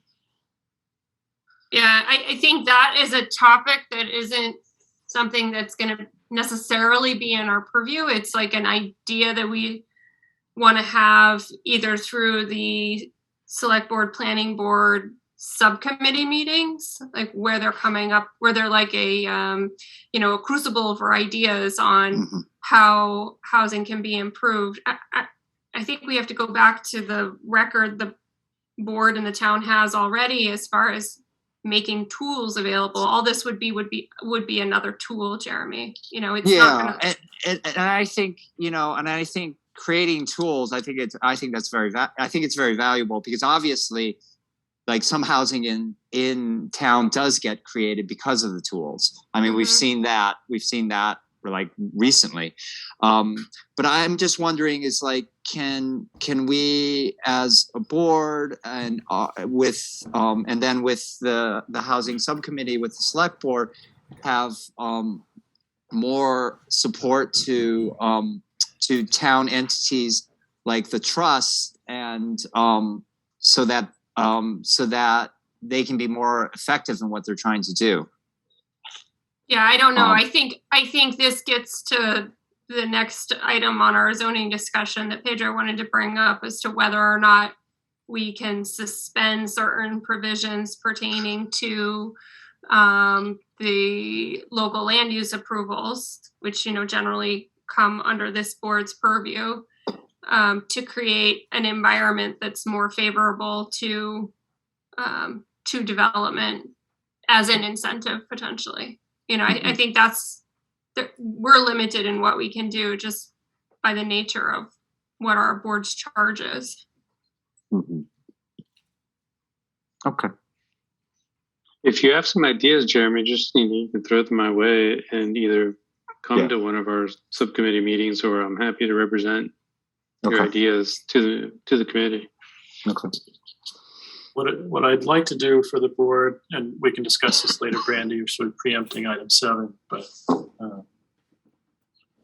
and I mentioned this last time, prepare a list of tools that are available, well, things that we have done, zoning and otherwise, zoning, CPA, et cetera, things that we are doing in town to create housing, and other things that we can do. And share them with you, share them with the Housing Trust, share them with the Select Board, and have a robust discussion of these things. Because some may be zoning, some may be financial, some may be other regulatory devices. So we can talk more about that. Thanks, Chris. All right, so as far as 6A on our agenda, Stockbridge Road zoning discussion, Chris has sent us the B2X. It's in all of your inboxes now. Thank you, Chris, for being so efficient. If you guys want to look at it in context of what Ken presented to us tonight and suggest any edits, by early next week or middle of next week, we can get those back to Chris, and then we can have a discussion at our February 10th meeting and decide whether or not we want to include this in possible warrant items for the coming town meeting. All right, so then next item under zoning and town code amendments is Pedro's discussion or concept of special permit and site plan review moratorium for certain projects that might pertain to the creation of rental housing. And is that specific, Pedro, rental housing? Yeah, that's what I was intending on. Okay. Giving a break to that regulatory process if you're creating that type of housing, which is, I think, the housing that's most in need in town. Mm-hmm. So I did take a crack at taking those ideas that we discussed and putting it into a bylaw. It would take the form of a new section or a new subsection covering, moratorium on special permit and site plan review for 5 years or however many years you want. And it would apply to certain types of housing, certain affordability would be required.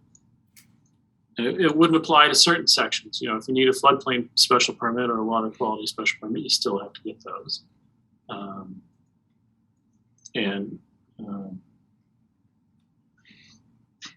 Lots of questions here. Is it just rental? Is it certain levels of affordability? Is it the number of years? Is it certain districts? Is it certain development sizes? Trip a trigger that this moratorium doesn't apply. So lots of questions for you to discuss. I actually have a problem with spending the site plan review, especially, but even the special permits in some case. I wonder if we can consider an alternative instead of just waiving them. I saw in one town, under certain conditions, they waived the special permit, but we still required site plan review. And I wonder if we could consider, instead of waiving site plan review, we forgive the fee for site plan review, and maybe even reduce some of the submittal requirements under certain conditions. For example, if somebody's renovating a house, they don't have to provide X, Y, or Z in the submittal requirements or something. But I'd hate to get rid of, because site plan review is the one thing that allows the town to say this project adheres to the bylaws of the town. And I think that's important for all development in the town, commercial development especially. Well, I think the building permit does that as well, Malcolm. True. But site plan review serves a purpose, and I think it serves a good purpose. I don't think we should just waive it.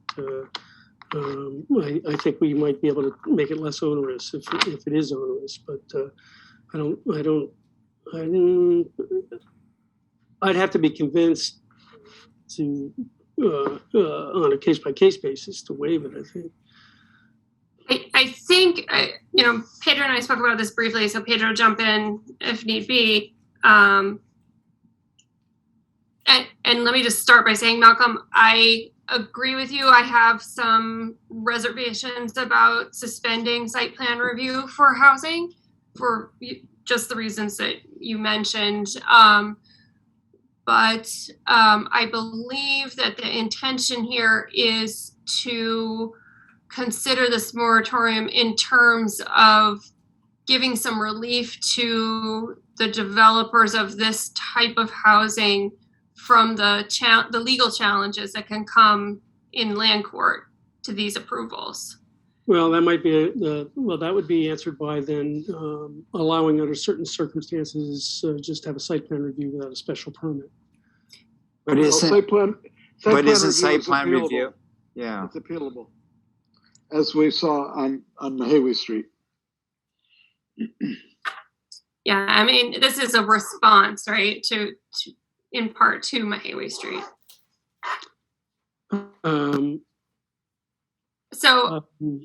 Yeah, I'm not. I mean, what can we say? I mean, we have zoning bylaws in town. We have people that could sue for any reason. I mean, if somebody started to dig a hole, couldn't they just sue based on the building permit being issued? I'm not sure about that. But I think the idea behind this is this is a limiting factor on developers considering projects, and so when the appealability of these two things are removed, then it opens up. I'm sure they still are open to all the things that could that they could be sued for, but not these two things. The proposed language that Chris provided us is one page. Can we take a look at it and just have a discussion? Give it its due. Chris, are you able to share it on screen for us? Sure. Thank you.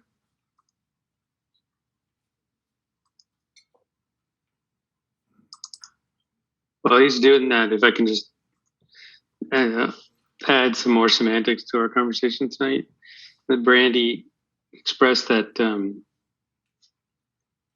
this proposal would give relief, and I agree. That's a good word, but another word that I think could be used here is certainty. And it would give people who are willing to invest in this so needed type of development will have a certainty that their investments will be seen through. So we know on these projects, then we no longer get to comment on landscaping or lighting or parking or any of the other issues that come up during site plan review. And that is my concern too, Malcolm. I think we have tried with the zoning that we have in place now to create zones that encourage this type of development. Pedro's making a good point about certainty. You know, I agree. it is beneficial. I mean, we all like certainty, right? You want to know if you're going to invest in the cost to, you know, acquire land and hire your consultant team and put plans together, that you're actually going to be able to construct that it's not just throwing money away.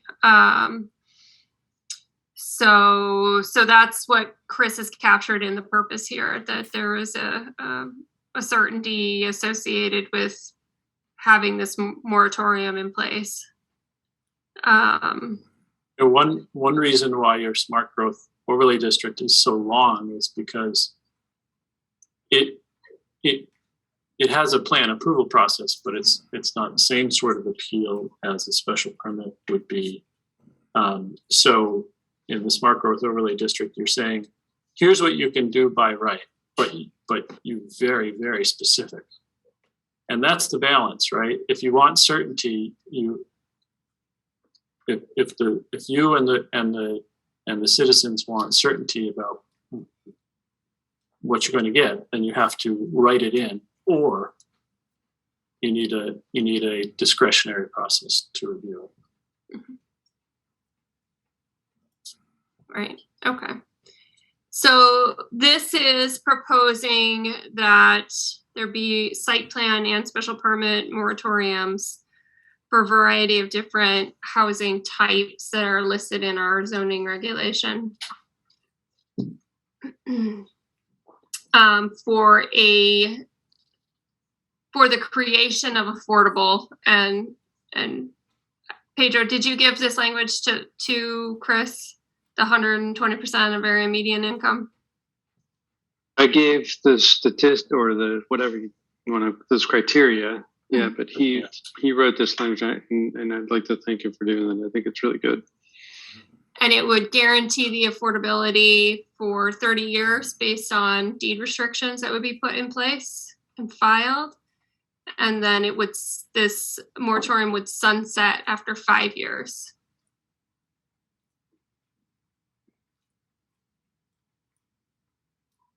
Town also gets a right of first refusal to purchase the project. I thought that was a nice touch. That is a nice touch. Did you add that? I did. You did.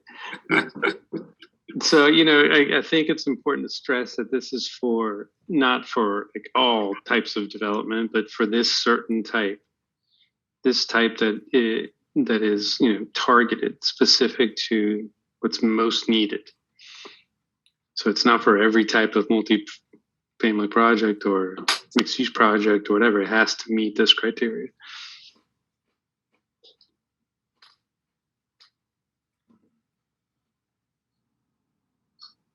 I still am hesitant to give up site plan review, Pedro. I know I said that, but you know, I can understand that, but I also think that, you know, our bylaws are pretty strong.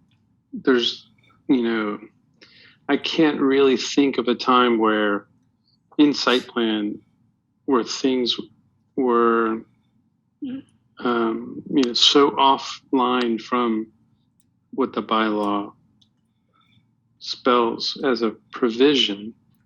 I know there's concerns about lighting and all of this stuff, and that would be my only concern, that is not addressed in the bylaw specifically.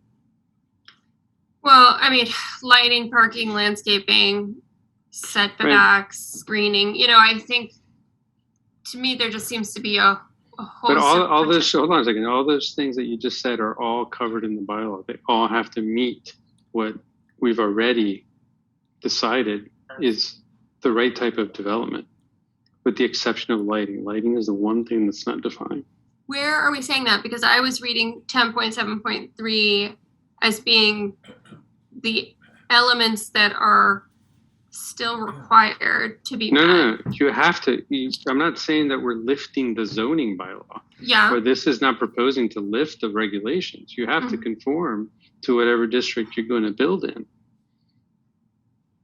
You know, that's the point is not to just do away with all the regulations. No, that would be, I don't even know if I would vote for that. you still have to comply everywhere with setbacks and height and lot coverage and all of those things. The only thing I think, would be lighting. And we can work on that. We can work on either, I was thinking we could either put something in the bylaw or send a memo or memorandum to the building inspector that says these are some, specifications that we'd like to see meet, some design criteria that we'd like to see these projects meet. But other than that, I think if we read through the bylaw, it's pretty, straightforward and strong, I think, for the types of developments that we want across town. I agree. The bylaw is straightforward and strong, but that's why we have site plan review to review the plan versus the bylaw. And it's not just lighting and parking. I mean, one of the first things that I was involved in the planning board was Burning Tree, an open space residential development, which you would exclude here. And that was months on the table, dealing with all kinds of issues related to access and drainage and I have conveniently forgotten most of the issues. I don't think open space would be, where does it state that it would be excluded? Philly was the cringe. Malcolm? Only the following shall benefit from this permit, and number 2 includes 8.7 open space residential development. Right, it would benefit from this exemption. Right. All of those, any projects in those districts would benefit. They would be exempt. They would qualify, yes, for the exemption. Right. Yeah, well, that's what I'm talking about. And so Malcolm's saying that was a big project. There was a lot that needed to be reviewed in that instance because the plans did not reflect consistency with the bylaw. Yeah, I thought I heard him say that this would exclude open space. That's why I brought it up. Okay. No. Open space residential development would not have to have site plan review, right? So, right. Well, that's the idea. So if with that project, if there wasn't site plan review, how would the building department look at it? So, no clue. Yeah. Well, they would look at the zoning bylaw. I mean, this is what building departments do. They look at zoning and the building code, and your projects have to conform. In fact, they tend to be stricter than we would be. They have real responsibility. And their review process is the same with or without us? Yeah. They have to make sure it conforms. Maybe I'll take that back. I don't know if the review process is the same. Our review might give them a sort of, a guidance towards their review, I think. But they still have to review it all the same to make sure it conforms to the law. Mm-hmm. Ultimately, that office is issuing the building permit, which is the legal document for the project. What other communities, Chris and Pedro, have you seen this enacted? Yeah, this is pretty unique. This is a novel idea. There are areas pursuant to the legislation signed a year or two ago in Massachusetts. There are areas in the eastern part of the state served by the Boston Transit System, referred to as MBTA communities. And those communities are required to have multifamily housing by right in a certain amount of places under that legislation. That's the same package of legislation that changed the quantum of town meeting vote from 2/3 to simple majority for certain housing related items. This is the same package of legislation. So some communities are required to have that. I'm not aware of any communities that have put a moratorium like this in place. Most moratoriums you see are to stop development of some kind while a town develops regulations to shape or control that type of development. This is the first I've read of a thought to suspend certain portions of the zoning bylaw, if you will. Now, I won't speak to the merits of the appeals or the project on Manville Street. That was an appeal of a site plan review permit. It prevailed on interesting grounds in the end. But site plan review still walks the fuzzy line in state law under Chapter 40A of the Zoning Act. I do think that special permit is a much more discretionary process. Site plan review is intended usually to be reviewing projects that are otherwise by right. And while it has not been tested much at all in the courts, I believe that courts give quite a bit of deference to planning boards and site plan review for by right uses. It is still appealable. There is still risk for a developer associated with site plan review, but it may be less. And I believe this board or the housing subcommittee has heard that site plan review risk is considered less because usually the use itself is by right. Right, So thank you very much. Chris, that same legislation that changed the voting in town meeting for certain bylaw type of changes, didn't that also change the, make it a little more onerous to file lawsuits in land court for certain types of projects?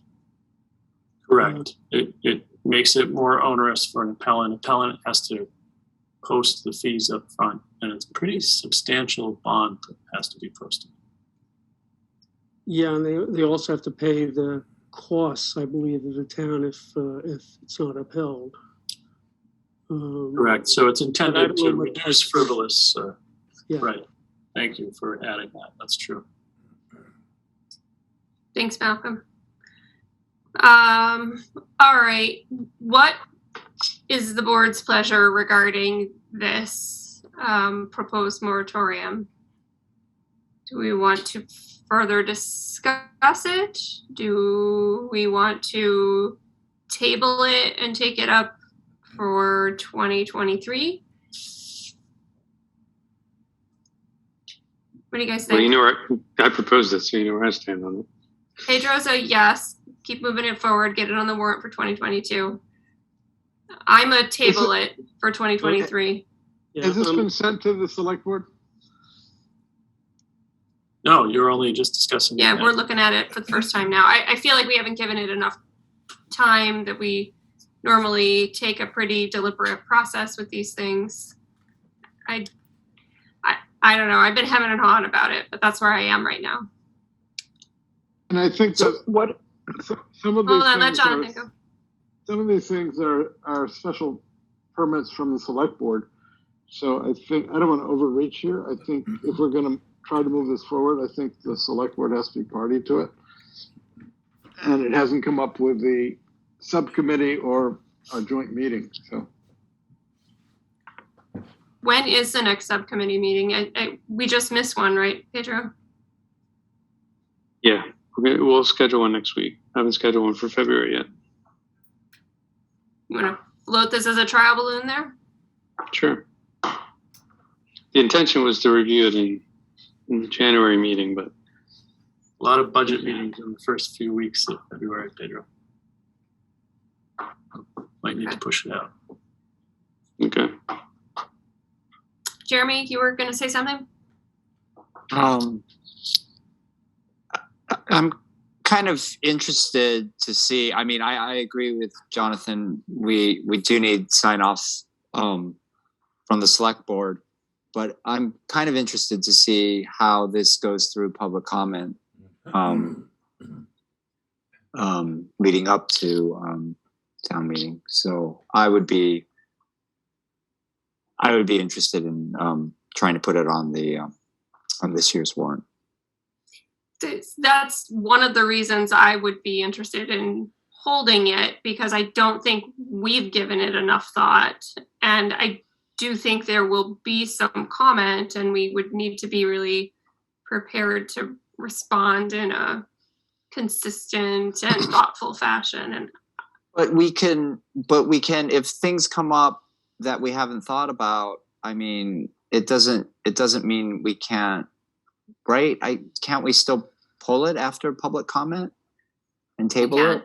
Mm-hmm. We have done that before. I mean, I think what I like about public comment is, like, we would like these meetings to be more participatory, but inevitably they're not.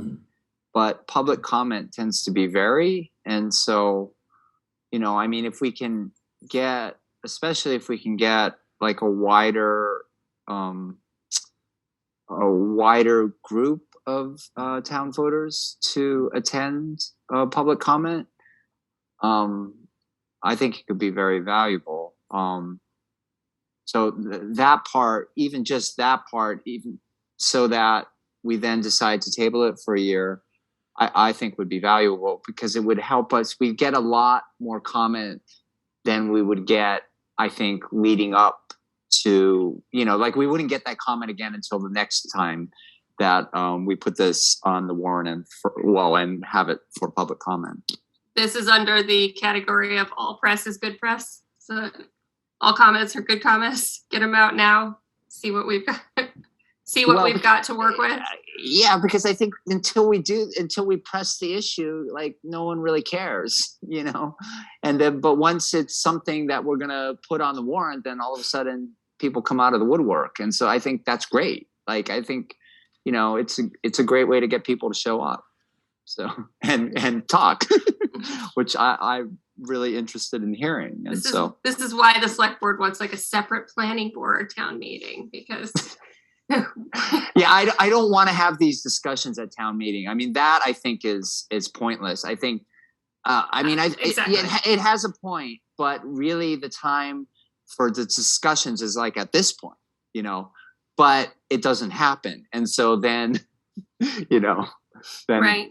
Then public comment, then it does to a certain extent. But I would like town meeting size kinds of discussions to happen, like in this process, like, in July, and, but unfortunately we can't get that. Yeah, I got that. All right, Malcolm. Until we change our name to school committee.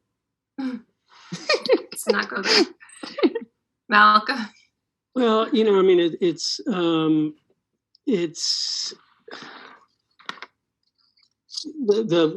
whether site plan review is really, conservative or conservative tool or whatever. Right now it's what we've got. And I since this is really the first time I've seen this language, I'm really not happy with going forward with it. But I'm not, I'm not opposed to taking a whole look at site plan review and what we do, and is our site plan review necessary. So in terms of, do we want to be discussing this at our next meeting? Yes. I feel like we've got a 4-1 vote on that. Okay. All right. Informally. All right. Okay. Well, can everybody read through it carefully and be ready to discuss it with a little more particulars, thinking about what the implications might be and maybe trying to anticipate what some of the public feedback might be? Well, I can already imagine what the public comment is going to be for the people that show up to this kind of process. But I think it's valuable still. I mean, I don't know the specificity of it, but I know the general tone. I can imagine what the general tone would be. But I think it's still valuable, because I think the conversation needs to happen and people need to get more comfortable with the idea that we need housing, and in order to get housing, we have to give something. And what we have to give is like, yes, there's going to be these denser developments around town. And the place that denser developments seem to make the most sense is where the town already has the resources, right? And so that's why we propose things like along the corridor and for zoning. I don't think that this necessarily pertains but you to don't think density. Well, it's no. I mean, it's I think not. that's what we've got to look into, because I don't think it necessarily drives density. I think that's it. The underlying zone prevails, right? And No. And I get that, but people look at density. They hear multifamily and they think density, right? We have to think about what types of residential development trigger site plan review or special permit now. Mm-hmm. What zones does that occur in? What types of development? And if they meet these criteria as far as deed restrictions, income, right of first refusal to the town, then they would be given the relief / certainty that they could move forward. So I think it potentially speaks to a very wide range of housing projects, which maybe is a good thing. But I feel like we have not given it enough thought to be able to communicate to the public what the potential implications are. We don't know where development could happen. When we do a zoning bylaw, it's usually pretty targeted, right? There's a geography and there's a context, and we've thought through a whole set of scenarios and characteristics and conditions. This is exactly why this wouldn't be onerous, because we do all of that. I think, to answer what you're saying, or not to answer, but to comment on what you're saying, there is really not any by right development of housing I think, Pedro, in a multifamily way anywhere in town. And so what this does is it makes a certain type of housing development by right, not all of it. Luxury is not part of the picture. Mansions are not part of the picture. It's only this type of development. That's it. And we're creating a by right scenario for that. I feel like this is very provocative, though, because we, on one hand, as a community, have been, clearly identifying that there is an absence of affordable housing in the community. But when we've seen housing of this type proposed, there is always a segment of the community that pushes back on it. And so, even though it meets the bylaw. I know. I get the concept, but you can see it's going to be provocative.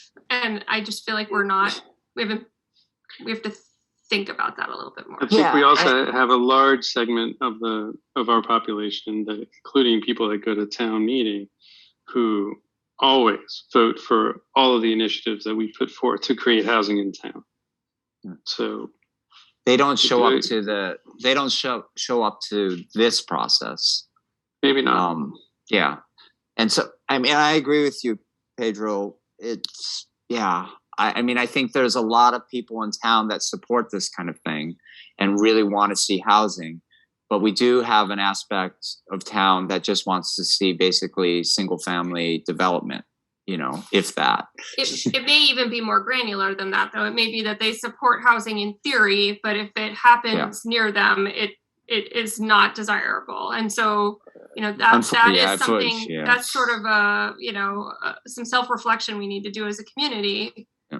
And I think that's part of what this process is about. It's like, if you can, like, the goals for this, if you can get buy-in for the goals, it's, but often people buy into the goals, but then even when they look at the bylaw, they're like, no, we need the control, and we need, to be able to stop, and and these kinds of things. And so you have to get real buy-in.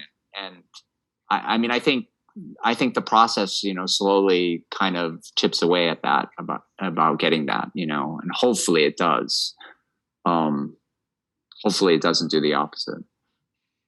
Yeah, I guess what I would like to do maybe as homework for this board is for each of us to take one of these sections under 10.7.22 where it's, the different types of development and kind of think about where those types of residential development are allowed, what zones they're allowed in, and where a project could happen and what the size and scale of that project could kind of range from.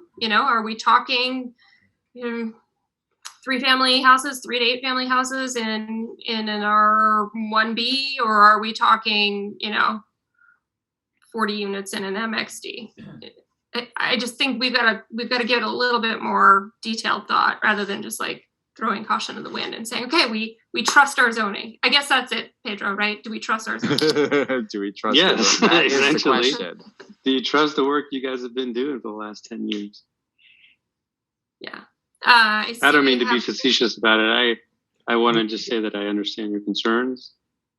But to your point, Brandy, and to your point, Jeremy, we do have to do some self-reflection. And for 5 years, we can take a chance, see what happens. Development is slow. In 5 years, we're probably not going to get 10 projects, And interest rates are rising.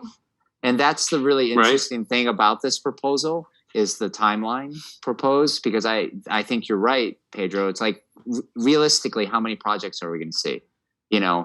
But if we see one project during that time, it could be interesting, right? If we see one project, one of the things that struck me about the Stockbridge Road analysis is that if we see one of those projects, imagine the type of effect it would have on our housing situation in Great Barrington. We might have full employment downtown, for example. If we saw one of these projects, I think you might get full employment somewhere. But I'm not sure about at those price points. But so I see 2 hands raised, and I want to give those folks an opportunity to speak. I'm gonna ask Ed to speak first, and then Mr. Valencia, since he's spoken once already, I'd like to. Thank you. It's a question, really. Could you, in exchange for the exemption from site plan review, put more specificity to those specific projects into this bylaw? So we waive site plan review, but lighting has to meet so and so. In other words, you just spell it out there so they have the certainty and you have the coverage. Again, that's a question. Yes, I think that's one concept we've discussed tonight. Yeah, that's what Pedro, I think, brought that up. Okay, sorry, I missed that. No problem. Mr. Valencia?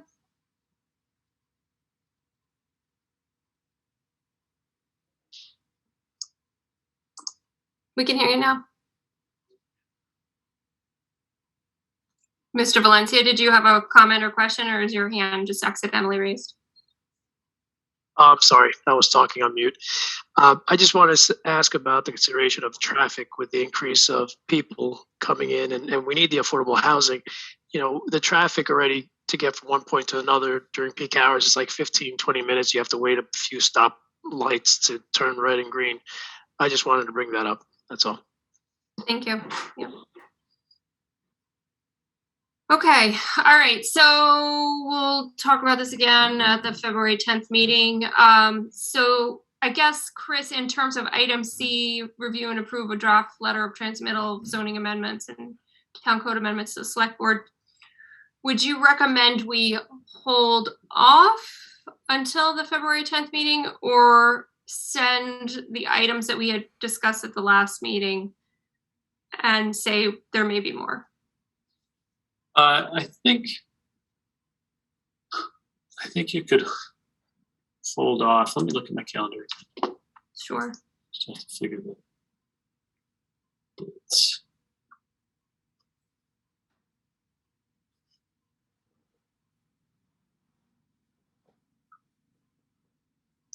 Yeah, February 10th still barely works. It's got to go to the planning board, to the select board the next day for their consideration at their next meeting. So there's like 3 days there. So it's very, very fast turnaround. But it could work all on the 10th. So no reason to do it tonight. But what I would ask you to do, I did provide you with the floodplain overlay district changes, which we discussed many months ago. So that was in your packet tonight. Yep. There really should be no changes there. Again, that's to bring our zoning into compliance with the federal programs. And then the two other zoning changes in the packet tonight were the changes you discussed to the accessory dwelling units, how they are measured, 900 square feet of net usable floor area and not the gross square feet. So I think you've all agreed on that before, but I want to make sure you put eyes on that. Yep. And then the other change was the lodging houses and tourist homes, just making sure that the definitions and the sections are appropriately titled. No changes to the regulations, just yeah. I think that those three items look good. I hope everyone else had a chance to look at it, but I wouldn't think we need to make any other adjustments to them, Chris. Great. So then the only two things you would have at your next meeting for February 10th are the Stockbridge Road, the Stockbridge Road item we discussed earlier, and this consideration of a special permit site plan. Yep. That sounds good. Okay. Can I? In terms of zoning. In terms of zoning, exactly. Yes, Jeremy. So would it be okay for me to make just one general comment about traffic, just for us to start thinking about? Yeah. So, I mean, and this is just my observation, but I wonder how much traffic residential housing really creates in our town, and how much traffic is just created simply by the nature that we are talking about a corridor through the Berkshires. And also that business tends to create a lot more traffic than housing. And so usually, and we see by these reports or these traffic studies that we get that, and they tell the same story every time we see them. Housing doesn't really generate the traffic that we are experiencing on the road. It's really like, I mean, on our road, Malcolm, if you're leaving by Commonwealth, isn't most of the traffic that you're seeing from Greylock Credit Union? The number of housing units that are right around the corner from me I don't see any impact on traffic. Yeah, I mean, when I'm leaving or going into Commonwealth, it's like all of the cars I see, like at the time that I'm there, are going to Greylock. And, you know, I mean, I'm never waiting to turn out into the street behind more than one car, you know, because I know we get really worked up about traffic when it has to do with housing, but I think our experience is not from housing. Like, our experience of the traffic in Great Barrington is from other things. And so I just want to throw that out for just us as a community to think about when we talk about housing. Okay, thank you. All right. Let's see. So we sort of skipped ahead to number 7, affordable housing. Chris, was there anything else you wanted to cover under that item? No, I don't think so. I haven't had the time, but what I want to do is compile for you and for the Housing Trust and for the Select Board and the Housing Subcommittee a list of things that we've done in the last several years, zoning and otherwise, to encourage and facilitate construction of affordable housing, adopting the CPA, granting CPA to the tune of more than $1 million, et cetera. Yeah, that'd be great. The land at Hillside Avenue was donated to the CDC, and there's a variety of things that are easy to forget about, but that have been really important to getting us where we are today. And I would, like to list the things that we are doing, whether it's, the Houstong School RFP was just issued yesterday. lots of other things, infrastructure to support new housing development, and then things that we can consider. And these are some things that have been discussed before, discussed tonight. Some things have kind of dropped off the radar in recent months because short-term rentals have come to the top of the list. But some things that have been mentioned, increased funding to the housing trust, the ARPA money for housing developments, little things like eliminating sewer connection fees and things like this. So there's lots of models and resources out there for you to consider. And what I'd like to do is compile those for you. And we can talk about them at the next meeting or the next joint meeting, whatever seems to make sense. So I can talk, Brandy, Malcolm, I can talk to you a little bit more about when that makes sense to bring forward. That'd be great. Thank you. I will chat a little bit with the select board at their meeting. They have a meeting on Monday night, this coming Monday, the 31st, to talk about their own strategic goals.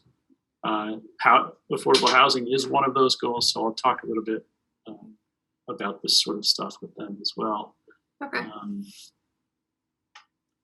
But I think we've covered most of that for tonight. Great. So as far as board and subcommittee updates, issues, or concerns, Jonathan, do you have any? Jeremy, do you have any? Yeah, so we had our CPC meeting this past Tuesday. And so all of the projects that were put submitted step twos this year were approved to send to town meeting. We have still little kinds of things to address, but overall they were all approved and fully funded, or I'm not fully funded, but the full asks were approved to send on to town meeting. Recommended to town meeting. Recommended to town meeting. Thank you, Jeremy. Malcolm, anything for you? No. Okay. Pedro, anything for you? Yeah, I was wondering if I can get support from the rest of the board to send a recommendation to the select board to explore installing a crosswalk over there in front of Farnsworth. I think Mr. Valencia's point was, from my point of view anyway, was well taken. Lots of in there too. That's the state highway. Yeah, but we could go road. No, highway? I think it's our jurisdiction, isn't it? I thought it was our jurisdiction. Out to past Price Chopper, right? It's our jurisdiction to the Great Red Bridge. What is it called now? The Great Bridge. The former Brown Bridge. But we can't put the gay pride colors there. Rainbows. We can't rainbow I stripe love the it? rainbows. The state wouldn't let us do it on crossing Route 7, right? Mid-block crosswalks. Ugh. You know, like we already have one of those that's bad, and before we put one in for Farnsworth, I want to put one in down where Mahawi crosses to Olympia Meadows, so kids can get down to the ball field. Well, you know, I'm all for that too. I don't think it's a bad idea to slow down traffic, you know, on the other side of Cottage Street there. I think people start to just, when they come out of Cumbies or when they, you know, pass Cottage Street, they just start speeding towards the next light. And recently the select board striped all over the parking on the east side of the road there. So now, you know, there is going to be parking. There's no sidewalks. There's no other place for pedestrians to be safe right now. We've got snow piled up against the side of it. So they can get across the street relatively safely. You could just move the Cottage Street light down there. You know, Lee has 13 crosswalks. I know that because we were walking around one time and the police officer came up and Martha said, "How many crosswalks do you have?" He said, "We have 13." But you know, I don't think it's really the number of crosswalks; it's the number of people crossing. And, but you know, but actually, whether there's a crosswalk or not. it is nice and Lee. I mean, it's different, but it is nice and Lee. It seems the traffic does seem to move a little slower through the center of town. Yeah. So I don't know if the crosswalks are. It might be the crosswalks are a good thing to slow down traffic.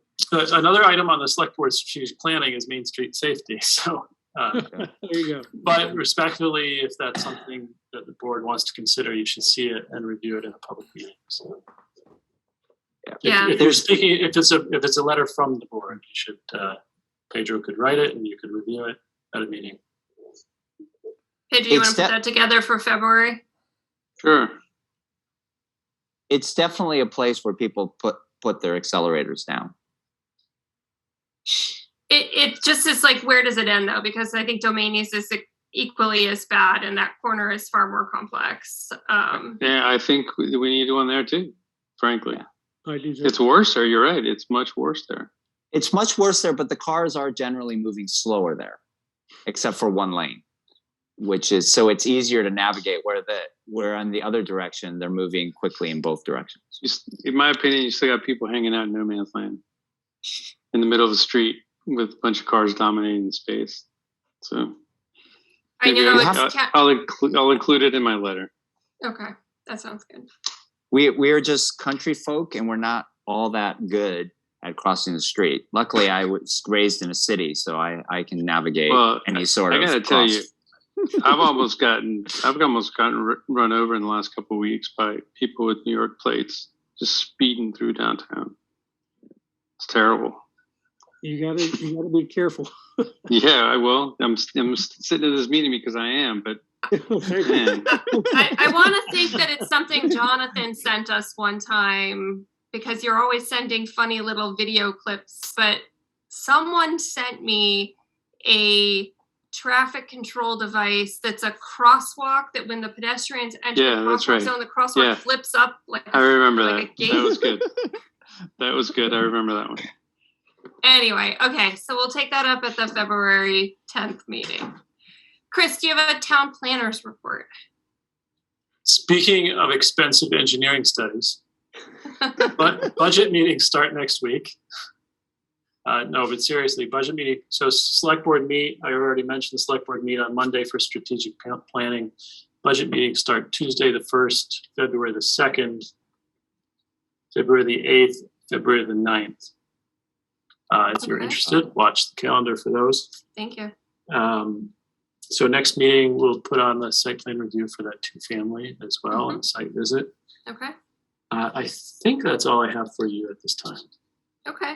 Thank you, Chris. If I just a small thing here, I would appreciate some support this year in trying to get Kim a raise.